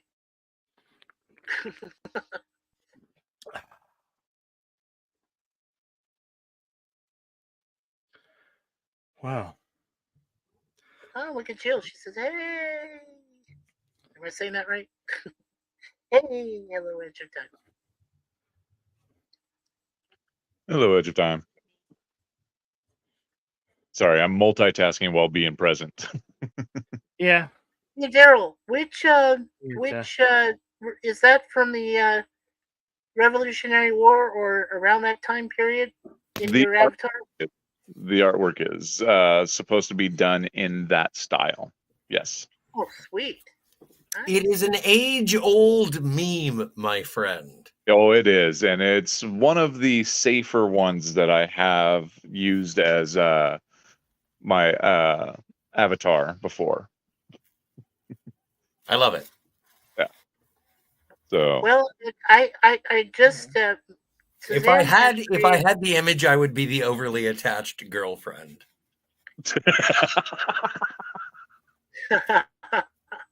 Nice. Yeah, well, like I said, this is our youngest cat. This is Deja Vu, who was just turned 3 years old last year, and then my wife just took a picture of both our cats. So yeah, let's see if I can bring up. I'll see if I can find that avatar. Well, we can't see it because you're appear on screen as a white nipple. Oh, is that how it's looking? Am I a on nipple? YouTube and on Oh, Oh YouTube. no, it on- won't. Trust me. I have it. I have it downloaded. Yeah, Let's hold on see, just a sec. I'll I look see the for it. kitty. Yeah, I have to I'm pull it up looking forward to because twin it's, kitties. uh, But And on now you're YouTube, rolling, you buddy. are. Yeah, Yeah, I I did. double checked there. yeah. Well, that's Bill. the one here. Yeah, you are. Yeah, I'm getting it. Your images are quite a bit nipply. I mean, nippy. Actually, I can't even say that. What was it? I was watching, as I mentioned, No, The hold on. Prophecy today, and someone said men from China, but reverse that. And I was like, what? How can I even talk about this movie without drawing attention to that particular slur? It's one of my favorites because it makes no sense. Almost all the things that they consider slurs anymore just blow my mind. It's I just found out that if you are a person from British Columbia and you use the term British Columbian, that is an insensitive statement. I had to There we attend, go. I had to attend a aw, that's cute. Oh, twin kitties. I had to Yeah, attend now the one on the left, is our oldest girl. You go ahead, Mikey. That's Moon Pie. Oh, I'm sorry. No, I'm just letting you know. That's Moon Pie. She's turning 7 years old next month on March 21st. That's her on the left, and then on the right is Deja Vu, our youngest one. So that's our two cats. Suzanne just took this picture a few days ago, and now it's one of my avatars. So I figured I'd show you both Awesome. cats. Yeah, I didn't want to play favorites. Go ahead, say you guys what we're saying. Go ahead. I'm sorry. But I I was just saying I had to attend a particular training event on how to or how not to perform certain types of activities in a workplace that can get you in trouble. Right. If my train of thought here. And one of the things that they told us that blew my mind is there's a list of words that you cannot say because it would be considered istisis of a certain type. And I'm like, okay. My brain immediately being, son of a sailor and construction worker went to all of the extremely derogatory ones. But no, the list comes, they hand out the list. I'm looking, I'm like, wait a minute. The number one word on here is abrasive. How is that considered an istis word? Well, I always thought. I always thought that construction guys cussed like sailors, and sailors like construction guys. You've never worked in the kitchen. And I've heard both, and and I was a sailor at one time for a short time, and I know they cussed like crazy people. And then construction guys, I knew a construction friend of mine back there in Arizona, and he owns his own company, and they cuss like crazy. I mean, they don't even use filters. Nobody does. No, I had to learn to filter myself, especially when my elder children were growing up, because the F word was a descriptor, was used as a filler, SOB was constantly used. Shit, all these different just terminology because it's stuff that you say on a day-to-day basis in the field. Because it's just the exasperation or descriptors that you're trying to do to express the level of importance of whatever it is that either you're working on or whatever it is that you were working on that failed. So with my older children, I had to learn not to use those words as frequently as I did. I told my 5-year-old niece to shut the shit up the other day. Yeah. So I don't know what you're talking about. I one of the things that I find very interesting is that as people discuss their languages and how they can express themselves, phobe seems to be something that comes up a lot. Like you don't want to be a homophobe or a transphobe or an Islamophobe, as examples.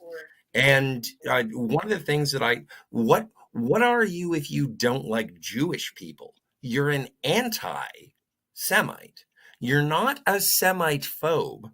You are actively against them. And I don't know where that transition happened, where a phobe means you have a phobia. And it's like no one, I'm not afraid of gay people. I'm not afraid of any of the people that I've discussed previously, nor am I anti. I have opinions, but I think it's interesting that when it comes to Semitism, is that it is the only sort of pejorative that is specific as being you are anti them, as opposed to being afraid of them, and that's a cultural thing. Well, I can that raises my quizzicals. I was going to say, I can give you my thoughts on when that transition happened. Please say. In a California doctor's office. Is it because of circumcision? Well, no, because they happen to be one of the more intolerant of the supposed tolerant types. Are we talking about the Hebrews? Oh, no, in general. Because, if you are classified as one of those phobes, as you put it, you're not welcome. Yeah, if you don't like them, then get out. Yeah. Well, so, but if you, if you are an anti, yeah, well, anti-Semitism, okay, really for me, it's not came okay. into the mainstream. Well, I'm just saying, it came into the mainstream. I saw the movie when it premiered, The Passion of the Christ, right, that Mel Gibson directed. Yes. And they all said he was an anti-Semit, Semitism, and all that. And I understood. I mean, I understood why, but that's when it really came into the mainstream for me. And I have a Jewish brother-in-law. He's married to one of my sisters, and I love the guy. I mean, I think he's great. I have no problems with him at all, none.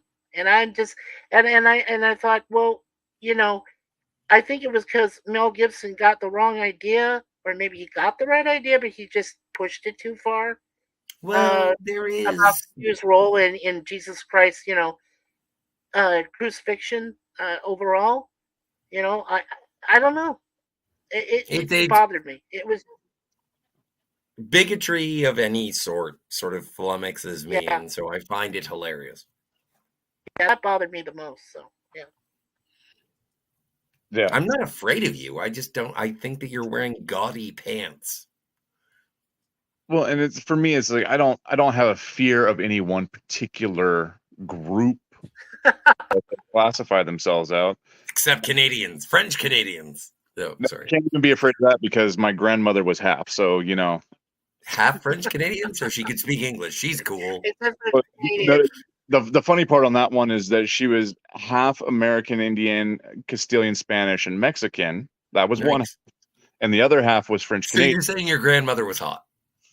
No, it's. I got in trouble once for making a joke about the.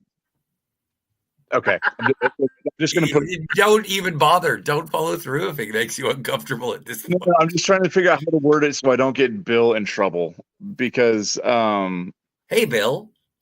It's. Hey.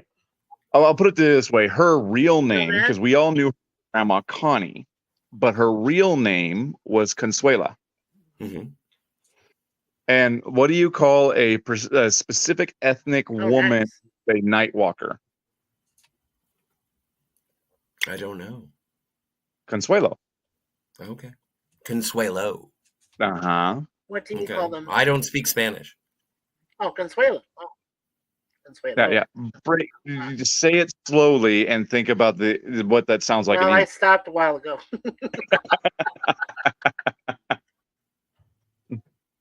But I made that joke one time to my dad, and I almost had to pick my teeth up off the floor because I didn't realize my grandmother's real name was so close to that name. And yeah, that's when I found out about the Hispanic side of the family, and I'm just like, well, why doesn't anybody talk about that? They talk about the French Canadian side all day long, but they don't talk about the Mexican side. And the reason for it is that my grandmother refused to acknowledge that part of her heritage because she didn't want to be considered a um, particular slur of those that swim across the Rio. And she just denied it and denied it and denied it until the day she died. The Rio Grande. Yep. Yeah, the Rio Grande. Yeah, yeah. Big shout out to Gap you After know what? Dark in the You know chat. what I found out? Go ahead, Scotty. Go ahead. I just wanted to say hi to Gap. Hello, Gap. Oh yeah, hey yeah. Okay. Yeah, no, I wanted to say that Daryl, that you were interested in your heritage, the background. I told my dad recently because I found this out a few years ago. I found out that his side of the family actually has some relation with the Iroquois that were It's up there pronounced during the Iroquois. time of the French War. Iroquois? Yes, sir. Okay. It's Iroquois or Iroquois. Iroquois. Yeah, it's either way. No, it's not Iroquois, either way. right. There is a specific pronunciation, but continue. Iroquois. Okay. So anyway, long story short. So my father, I was able to trace lineage to one of the Fourniers in our family. They were French traders, right? When they came to America, and they traded with the Indians back then, with the natives. And post was one of my French ancestors was actually in relationship with an Iroquois squaw, which was one of the daughters of the chieftain at the time. I know what a squaw is. Yeah, exactly. And that's they actually a slur, isn't it? What's that? Squaw? It like, is. Isn't that an offensive term? In certain. Well, not really. That. Not yeah. No, I don't know. I don't know. No, I don't. I'm think not of it white knighting. I notice slurs because I'm very vulgar myself. Well, what I'm saying, like I said, what I'm saying is that my French ancestor had a relationship with an Iroquois lady, and was one of the daughters of the chief in one of their tribes, and northern tribes, which I thought was ironic because being married to a Canadian, and I thought it was very cool. And I told my dad, we're actually 1/4 Iroquois. We are. And he said, well, that kind of makes sense because his sister, who was 5 years older than my dad, actually married a Navajo Indian there in Arizona. So, and she's always been interested in other peoples. And I said, well, we have First Nations here in Canada, so it made sense. And I did my research, and we're 1/4 Iroquois. See, my grandmother that denied the Hispanic history heritage of her, she used to maintain that side of the family was actually Comanche Indian that had fled to Canada, which is why she has the French Canadian side of things.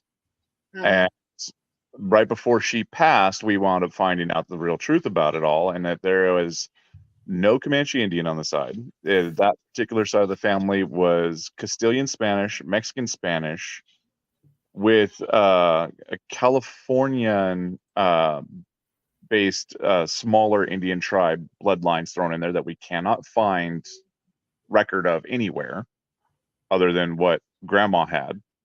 And then the French Canadian side thrown in there. And then we got looking into more research on dad's. Well, it's all we. Right. Well, some. I'm a Heinz 57. Castilians.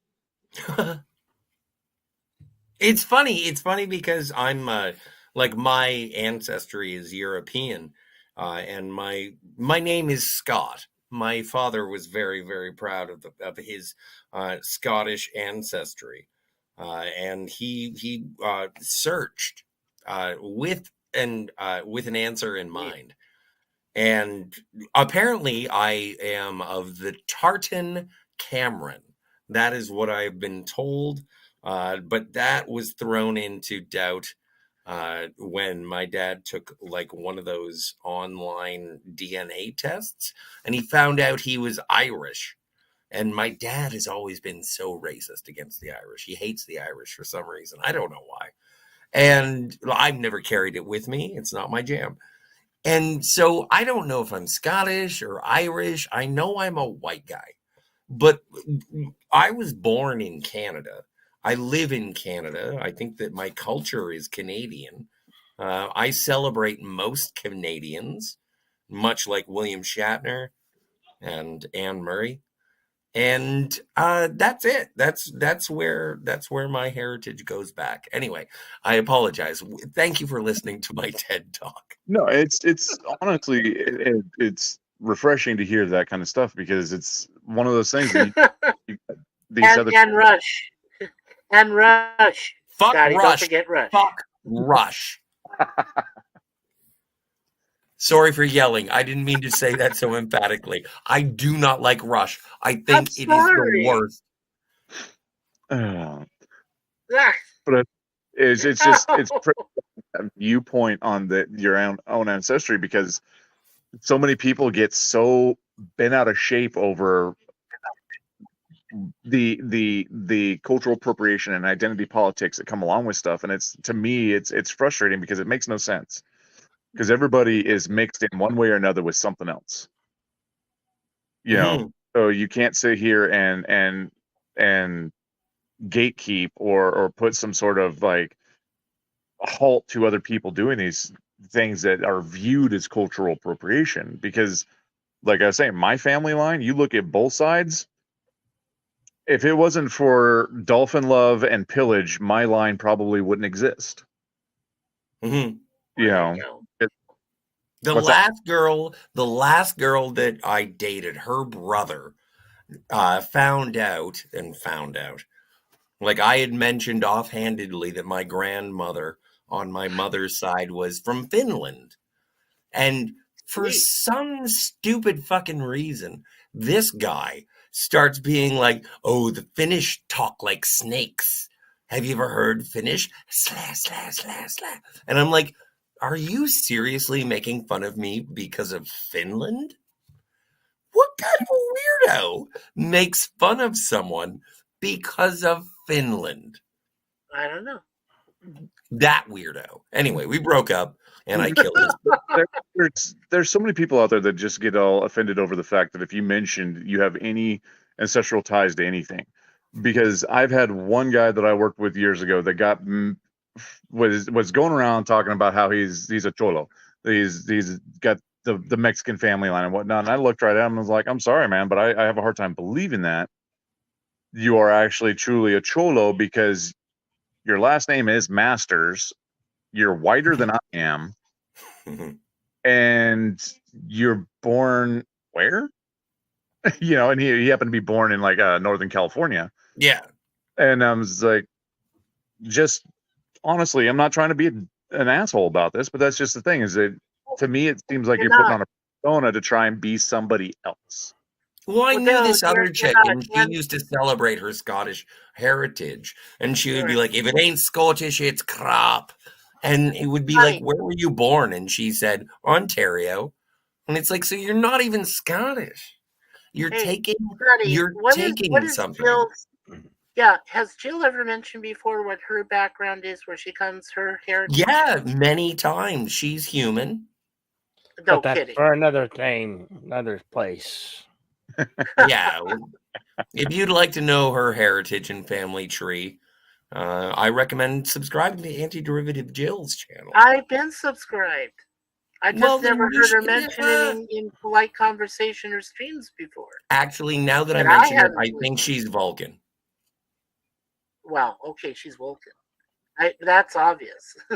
she's got that Vulcan vibe, you know. She's got the ears. She has ears. Right. Yes. She made a good point here, though. She said most of what they call appropriation is really just cultural appreciation. And I totally agree with that. I agree with that philosophy. I do too. And, you know, it's funny because my parents, I'm proud to say, they've been married for 59 years. or it'll be 59 years this coming, or 60 years. I take that back. 60 years they've been married. And and I'm proud to say that, guys. Well, I am very. I mean, happy to hear definitely, it. it's a great story. My parents had a great love story. Yeah. 60 years is a long time for anyone, believe me. Yeah. Very proud to say that they've been married for 60 years. Yeah. It means a lot to me, it really does. Well, I'm glad they got together to make you. Yes, thank God. I was the first of four. If they hadn't have found them each other remotely attractive, we wouldn't be having a pleasant conversation right now. I was the main two. Yeah. I appreciate that. Oh yeah, okay. So Jill says Spanish, Agreed. Mexican, possibly German, and definitely Vulcan. Okay, that makes a lot of sense. Which I have to ask, does that mean Yeah, mine is, like I said, mine is French, it's German, and cat.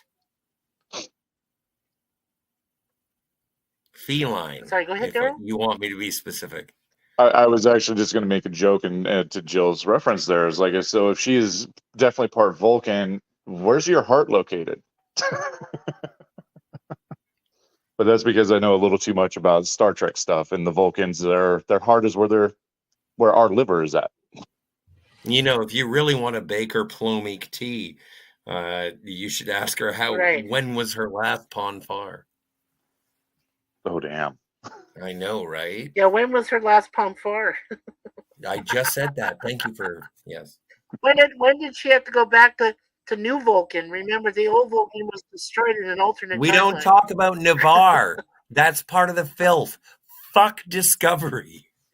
So when did she have her last Ponfar?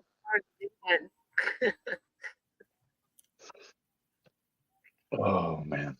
I'm pretty sure that's her husband's problem. In the middle of taking a drink of coffee when you said that, and I almost spit it out everywhere.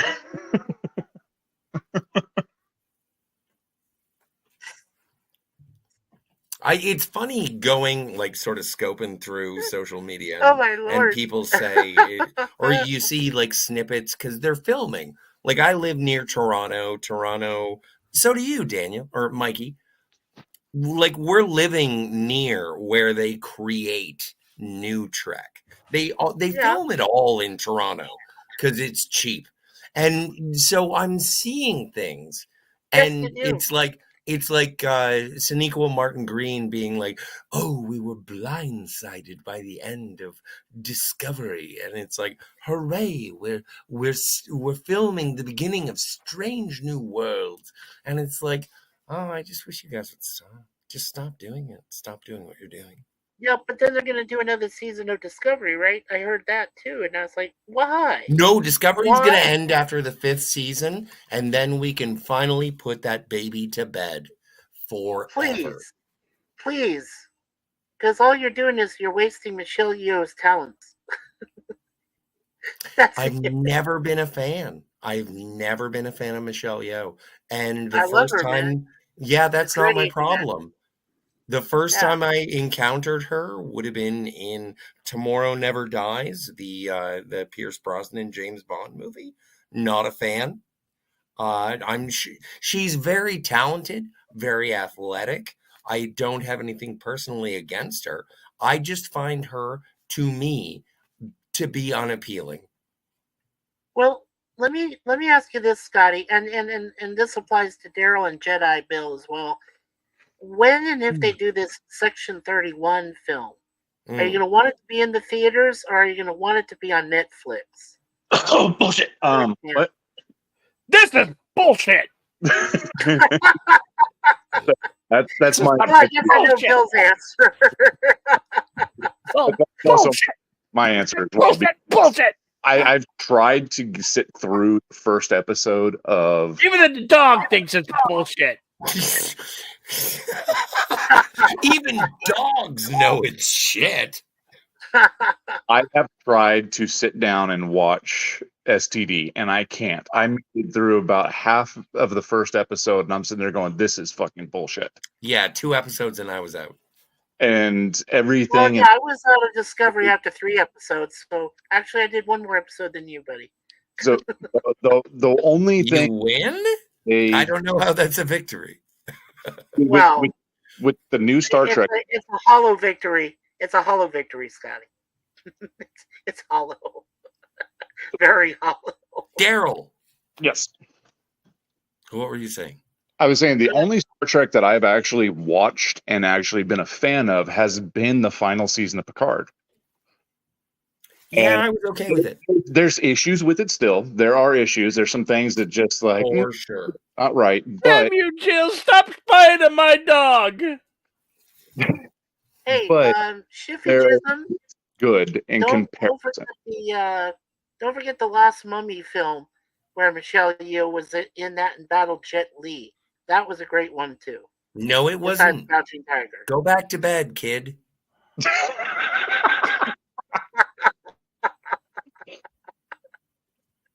We don't need to hear about the not Rachel Weisz one.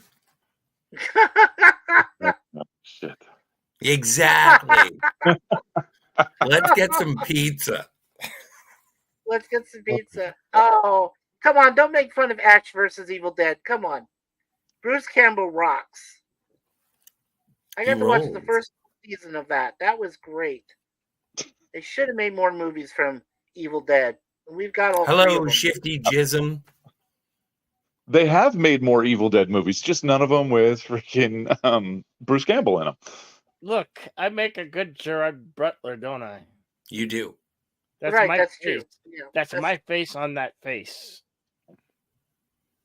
They did it. They did a series on HBO, which was the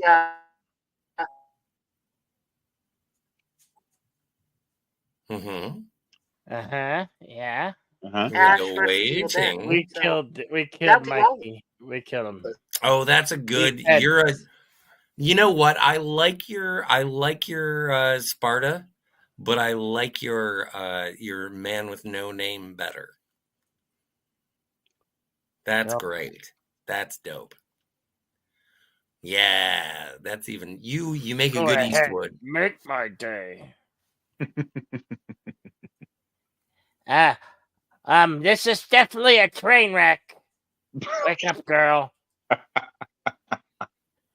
All she had to do was Great, open her Jill. mouth. Oh shit. There's no need to be Shut mean up. because no matter where you go, there you. I am Kathleen What? Kennedy, the creator of Star Wars. Yes. No matter where you go, there you are. Don't be mean. There's never any reason to be mean. Hey, Jill got there first. Great. Mhm.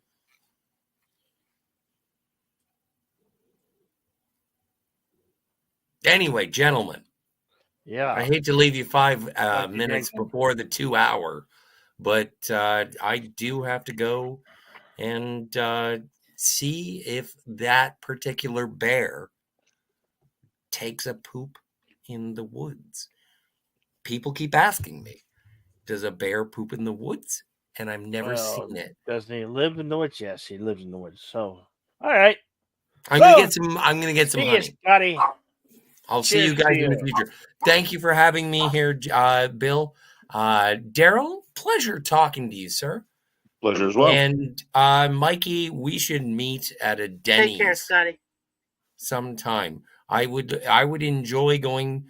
Hey, man, if you want to, I'm ScottyR37 on Twitter Yes. or X. If you want to go We check should. out Dune, You get I'd go see Dune 2 with you. You're right in my quadrant. Can you dig it? I can dig it, man. So thank you, chat, and aloha. I can dig it. Yes. Yeah. Well, Suzanne and I are planning to and see it a preview of it on February 29th that they're doing part 2. No, that's Dune. when it The day starts, before. comes out on the 29th. They have a 6 p.m. Thursday. up here in Toronto. They have a 6 p.m. showtime You probably for see it Dune Monday Part 2 and on the Wednesday. 29th. Yeah. Yeah, I want to see it early. I want to see it before it hits theaters, and everybody in the world wants to go see it.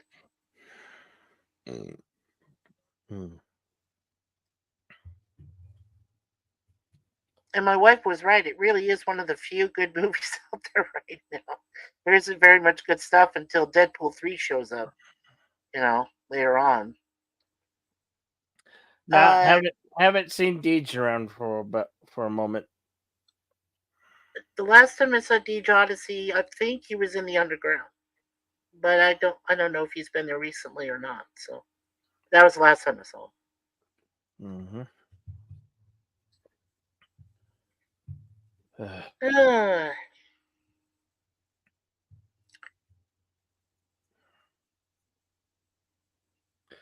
Do you believe in UFOs?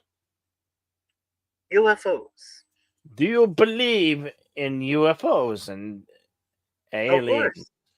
Of course. I was there back in 1997 with the Phoenix Lights. I was driving on the brand new 101 freeway, State Route 101. I'm headed back north, coming from Chandler, Arizona, where I had stayed at a karaoke bar down there. I was coming back, and I saw the very object they talked about. Big, huge, V-shaped object. It was hovering over Camelback Mountain. My window was open. I didn't hear any other sounds, nothing coming from it. But I can damn well tell you, it wasn't a stealth craft, it wasn't a helicopter, and it wasn't a plane. This thing was huge. I mean, big, huge. And it just hovered there for like 10 minutes over Camelback Mountain, at the very peak of it, without even moving. The thing was just there. You could see its outline. It was big, like I said. I'll never forget it as long as I live. That was my real encounter with the UFO. Those lights. I mean, did you ever see one, Jedi, Bill? Nope, but I was around during that time in the Phoenix Lights. Yeah. I think I was probably working at the time, though.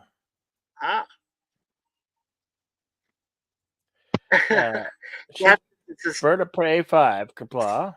Hopefully. Yeah, come on, Gap. You weren't there. You don't know.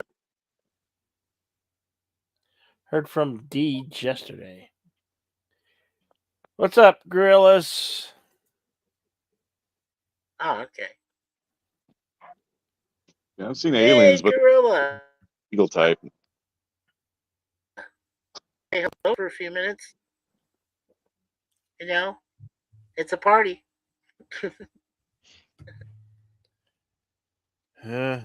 You say party, I say drink.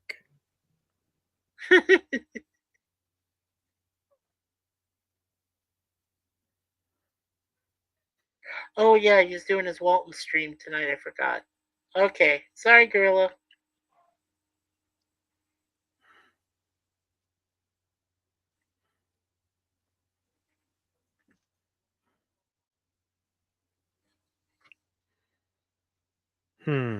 Well, I mean, Bill, did you ever see UFOs yourself? Did you ever see UFOs yourself? Have you ever seen something you thought definitely wasn't an aircraft of any kind? Nope, nothing.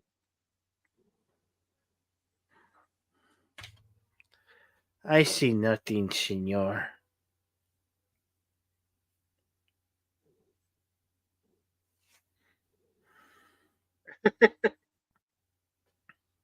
Well, I tell people about my experience, and they kind of think I'm nuts, and I'm like, well, you had to be there. You had to be in my vehicle, driving down a highway, and seeing this thing over a huge mountain range.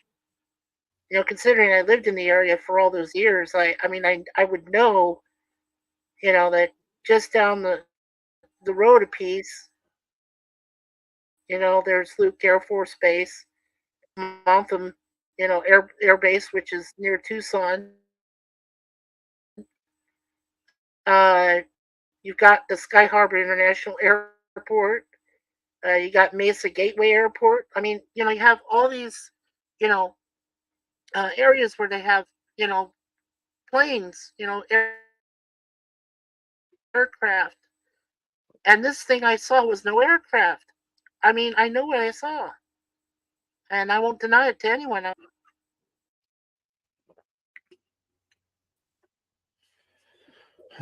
But you know, hey, I've been wrong before about things, but I know I'm not wrong. I was when it happened. So Mhm. yeah, and there was barely anybody on the road when it happened. I didn't see any other cars come down the road or anything. I was just coming back, and it was very late, and there just wasn't anybody around. So they must have been watching it from somewhere. Yeah, it's quite empty. Yeah. You'd be hard pressed Do to you ever find see any. anything like that yourself, Daryl? I'm sorry. No, not I have. I grew up on the central coast of California, and the closest thing we'd see to anything like that might be attributed more towards a lot of the stoners that we had in the area. So yeah, because that area, and that is one of the few areas that even to this day is not as developed as the rest of California. So there's a lot more nature around. So it wouldn't surprise me if there's some weird stuff out there, but I personally have never seen anything questionable flying around. A lot of Well, questionable activities from people, but nothing that in flying around in the skies that would be considered UFO or anything of that nature. right. Well, there was an incident. Some people talk about skinwalkers, and there was an incident where and these the skinwalkers come from Native American tribes and so forth. And we were headed towards Lake Havasu City. We wanted to go see the London bridges there. And we're driving along the highway, which is Highway 93, and we thought we came across a skinwalker. It was pale white, which is something that it looked initially like a coyote, so it could have been a coyote. I don't know, but all I know is the thing ran into my vehicle. Welcome back, Daryl. So Yeah, this thing sorry runs about that. into our. Oh no, that's okay. So this thing runs into our vehicle, and we're like, okay, that's not a coyote. And I looked at it again, and I said, no, that's not a javelina. So I to this day, I still don't know what we came across, but it did hit our vehicle. But then there was no dents in the vehicle, so I don't know. Go explain that one. I had something similar I can. happen, You know. but it was a fawn that did that to my Hello, Lady vehicle. V. Lady V Elements. She's a big supporter of our channel. Yeah. Thank you, Scotty.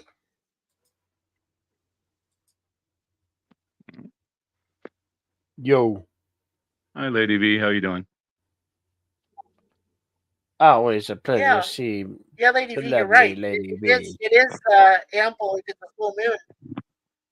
Yeah, but the night that it happened, Lady V, to be honest, it was only a partial moon, and there was some clouds in the sky. So, but it was like this thing was lit up when it hit our car.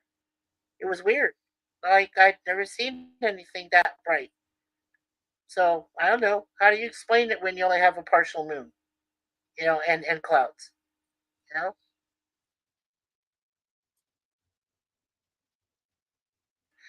like I say, to a lot of people, you had to been there. You had to have been there to seen it.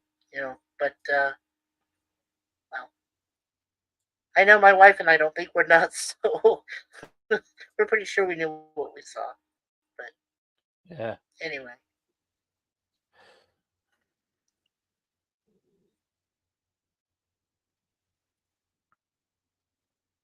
Yeah. Oh, that's what Lady V said too. She said she's seen a morning after coyote shifter. They look tough. Early morning dude. Yeah.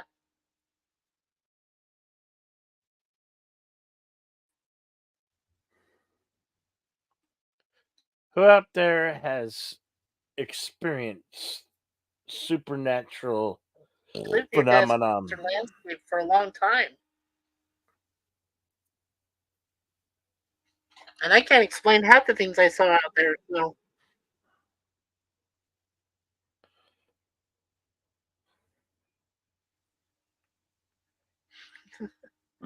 JediBill's in flames. I see you in flames. You got. Yep, I'm still here. Yeah, well, I apologize. I have to dip out. I have to finish making dinner myself, and it's good chatting with all of you. Nice meeting you, Mikey. Thank you for coming by, Daryl. It's always a pleasure, man. Yeah, I try to get on any chance I get, but life gets in the way of that at times. It was very nice to meet you, Daryl. So, but anywho, you guys have a good rest of your night. I'll see you guys again. Please subscribe to my channel, Daryl. We're only 24 subs away from 150. Yeah. All right, I'll go check it out. Work in the heat. So, all right, guys, have a good rest of your night. Good night, Daryl. Daryl, all right, Daryl. Take care. Thank you for being the strong supporter of my channel. You're one of the many few. Thank you all for supporting me tonight, just by being here. Hey, Bill. Yeah. What was that? I consider you a brother, Bill. Yes, you mean a lot to me as well. Thanks, Mikey. I said I consider you a brother, Bill. I heard you. It means a lot to me that you're back here in Arizona, and I feel like I have a true friend and brother back in Arizona. That's I've never left Arizona in 38 years. I know. I left Arizona. Okay. I've been stuck here. I'm kind of anxious. If fortune ever has its way, I want to go to Colorado.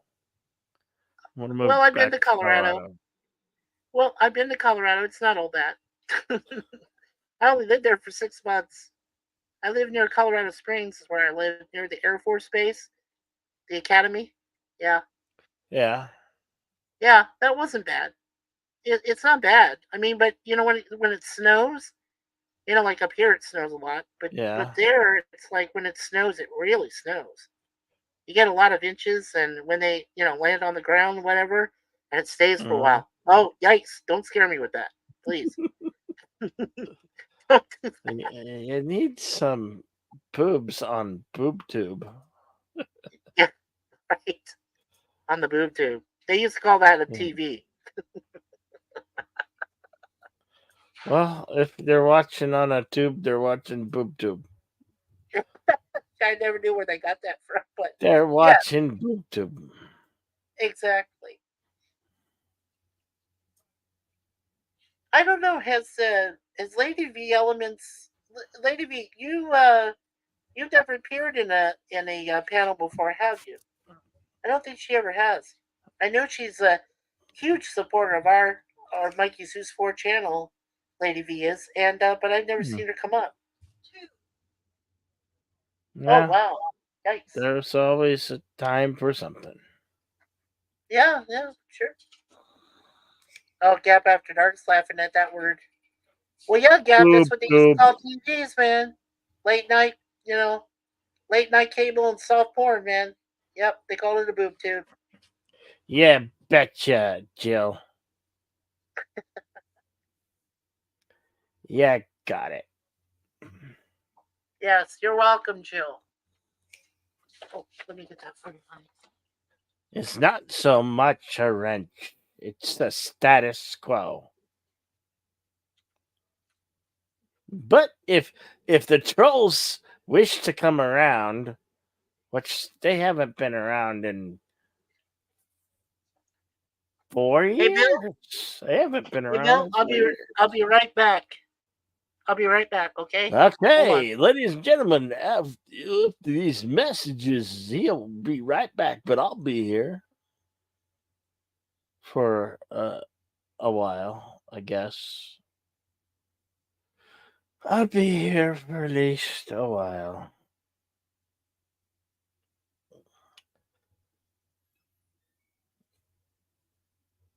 Oh, that's right. The Overload will be streaming. Probably streaming now. What time? 6:10.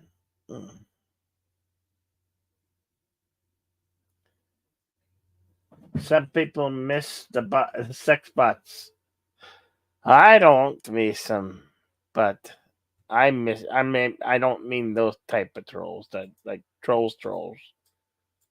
Those are really headaches.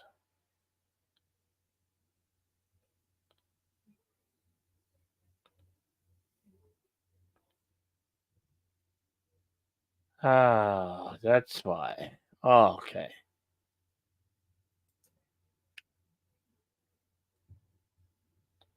They get spammy though. Oh, yeah. Yeah.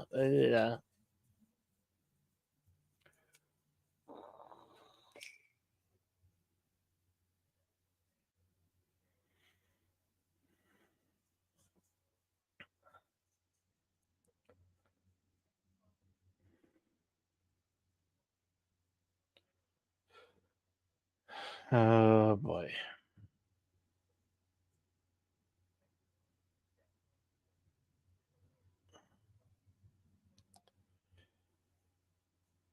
Well,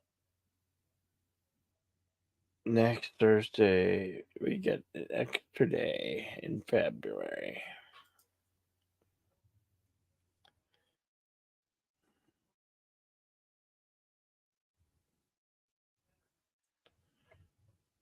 Okay. Guys ready for March? Oh. Okay. I'm back. Nice to have you back. No, what I had planned is first.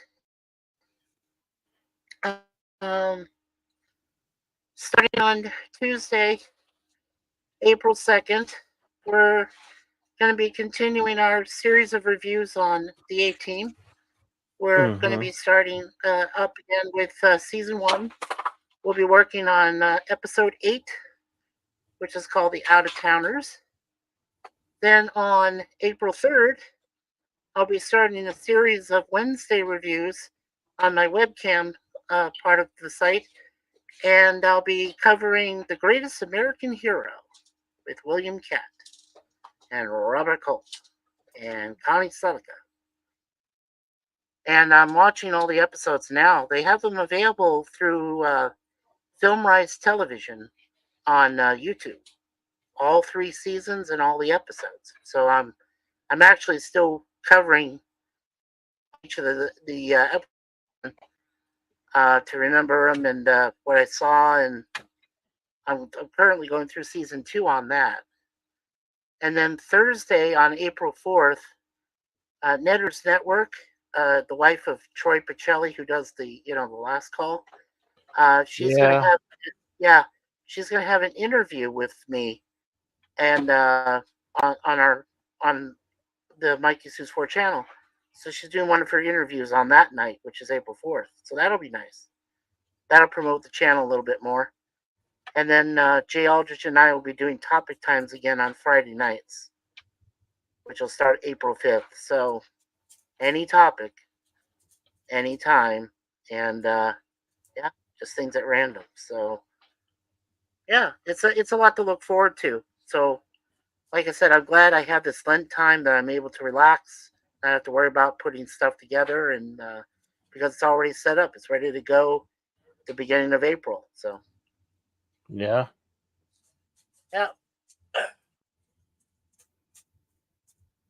Yeah, I know there's 5 seasons of the 18 Gap. Believe me, we're going to be covering all 5 seasons. Yep. Yo, the 18, yes. That's You know cool, what? Mikey. Yeah. Well, you know what's funny is that there wasn't any other channels. Whoa. Okay.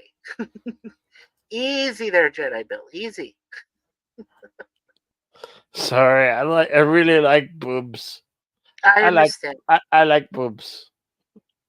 I understand. I like boobies. I like the boobies. Oh my lord. Yeah. It's Whoa, good, right? dragons too. Yeah, you like dragons, I can see. Oh, that's a nice house. Whoa. Wow. Ah, Yep. there's some cool horror people.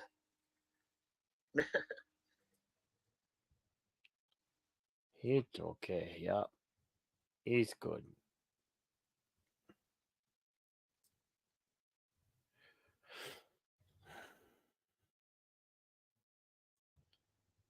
Well,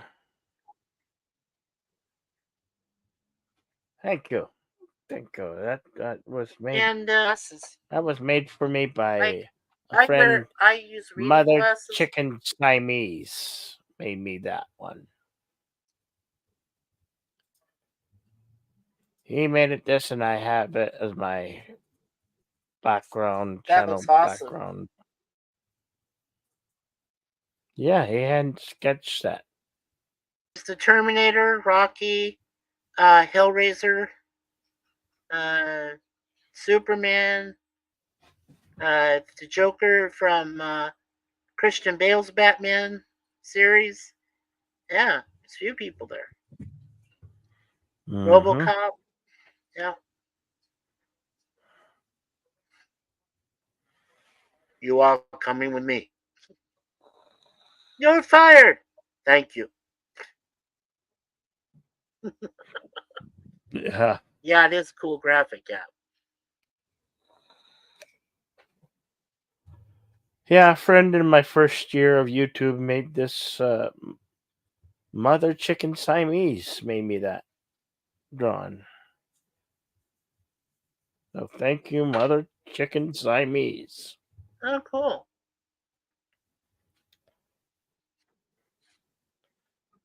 Yep. Wow. Very cool. Yeah, that's why I like it. As I said I wanted pop culture icons Yeah, on I here. think it is noir. Yeah, I it wanted is pop art noir. culture icons, and I asked them for all these. I asked Yeah, them Lady for. V, good I asked call. them for Yeah. all that. You have to have Rambo. You have to have Schwarzenegger on there. You have to have the Joker. Although I should have had him have Yeah. Jack Nicholson's I'm Joker just as trying to read well what Jill said up here. She said, on there. That's one thing I would have added. yeah. We got Indy, Wow, that's pretty cool.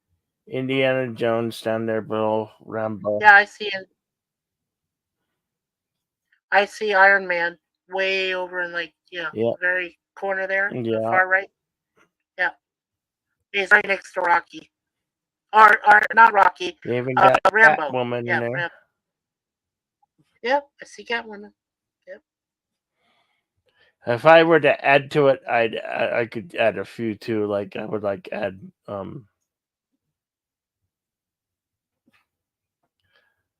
Yeah, Jill and Lady V were talking about sex bots. Jill said that some people miss them. Lady V said they were fun if they actually respond back. But they do get spammy though, that's what Lady said. And then she said, I'm abusive to some of those bots, good therapy. And then Gap, of course, talk about the A-Team. Yeah, it's awesome, Gap. Believe me, doing research on them is so much fun. And a few years back, they wanted to bring the original A-Team back, but of course, since George Papard was dead, they were trying to find a replacement for Hannibal Smith, but I don't think they could. And Dirk Benedict, to be fair, Dirk Benedict and Dwight Schultz are just too old to do it. And as far as Mr. T, well, he's changed. He's a minister now, so you know he doesn't like doing "I Pity the Fool" anymore. he's not he's not like Yeah. that. But yeah, yeah. There's 5 seasons. There could have been 6, and I'll explain that as we get into season 5. That'll be later on this year, of course. But I'll explain why there wasn't a season 6. But they could have had one. Yeah. So yeah, like I said, on Tuesday afternoons at 4 p.m. Eastern, which is 2 o'clock Bill's time in Arizona. You should check us out because we'll be doing the 18 reviews on every episode. Like I said, we've only done 7 so far, but they're on the channel right now. And the episode 8 of season 1 will start, like I said, on April 2nd when we come back from Lent. So, yeah, I'm looking forward to it. All right, mate. I think we're gonna wrap things up and say goodnight. Okay, well, I already told you what will be coming up on my channel. Yes, so you did. Cool. What are you going to be doing, JediBill? What other stuff? I know you do your karaoke still, right? Yeah, but that's not tonight. Tomorrow. Tomorrow, right? I'll be karaoke tomorrow. I think. Pretty sure. What time does that start for you? Is that 7 o'clock your time? It starts when I feel like starting it. Well, there you go. I don't have a set time right now, so. Oh yeah, well no, that's I'll cool. do it earlier. But that's cool. Yeah. Be excellent to each other. Party on. Spread the kindness. And we'll see you on the next one. Good night. Good night, everyone. Folks. Thank you, Bill. Good night, everyone. Later. Later.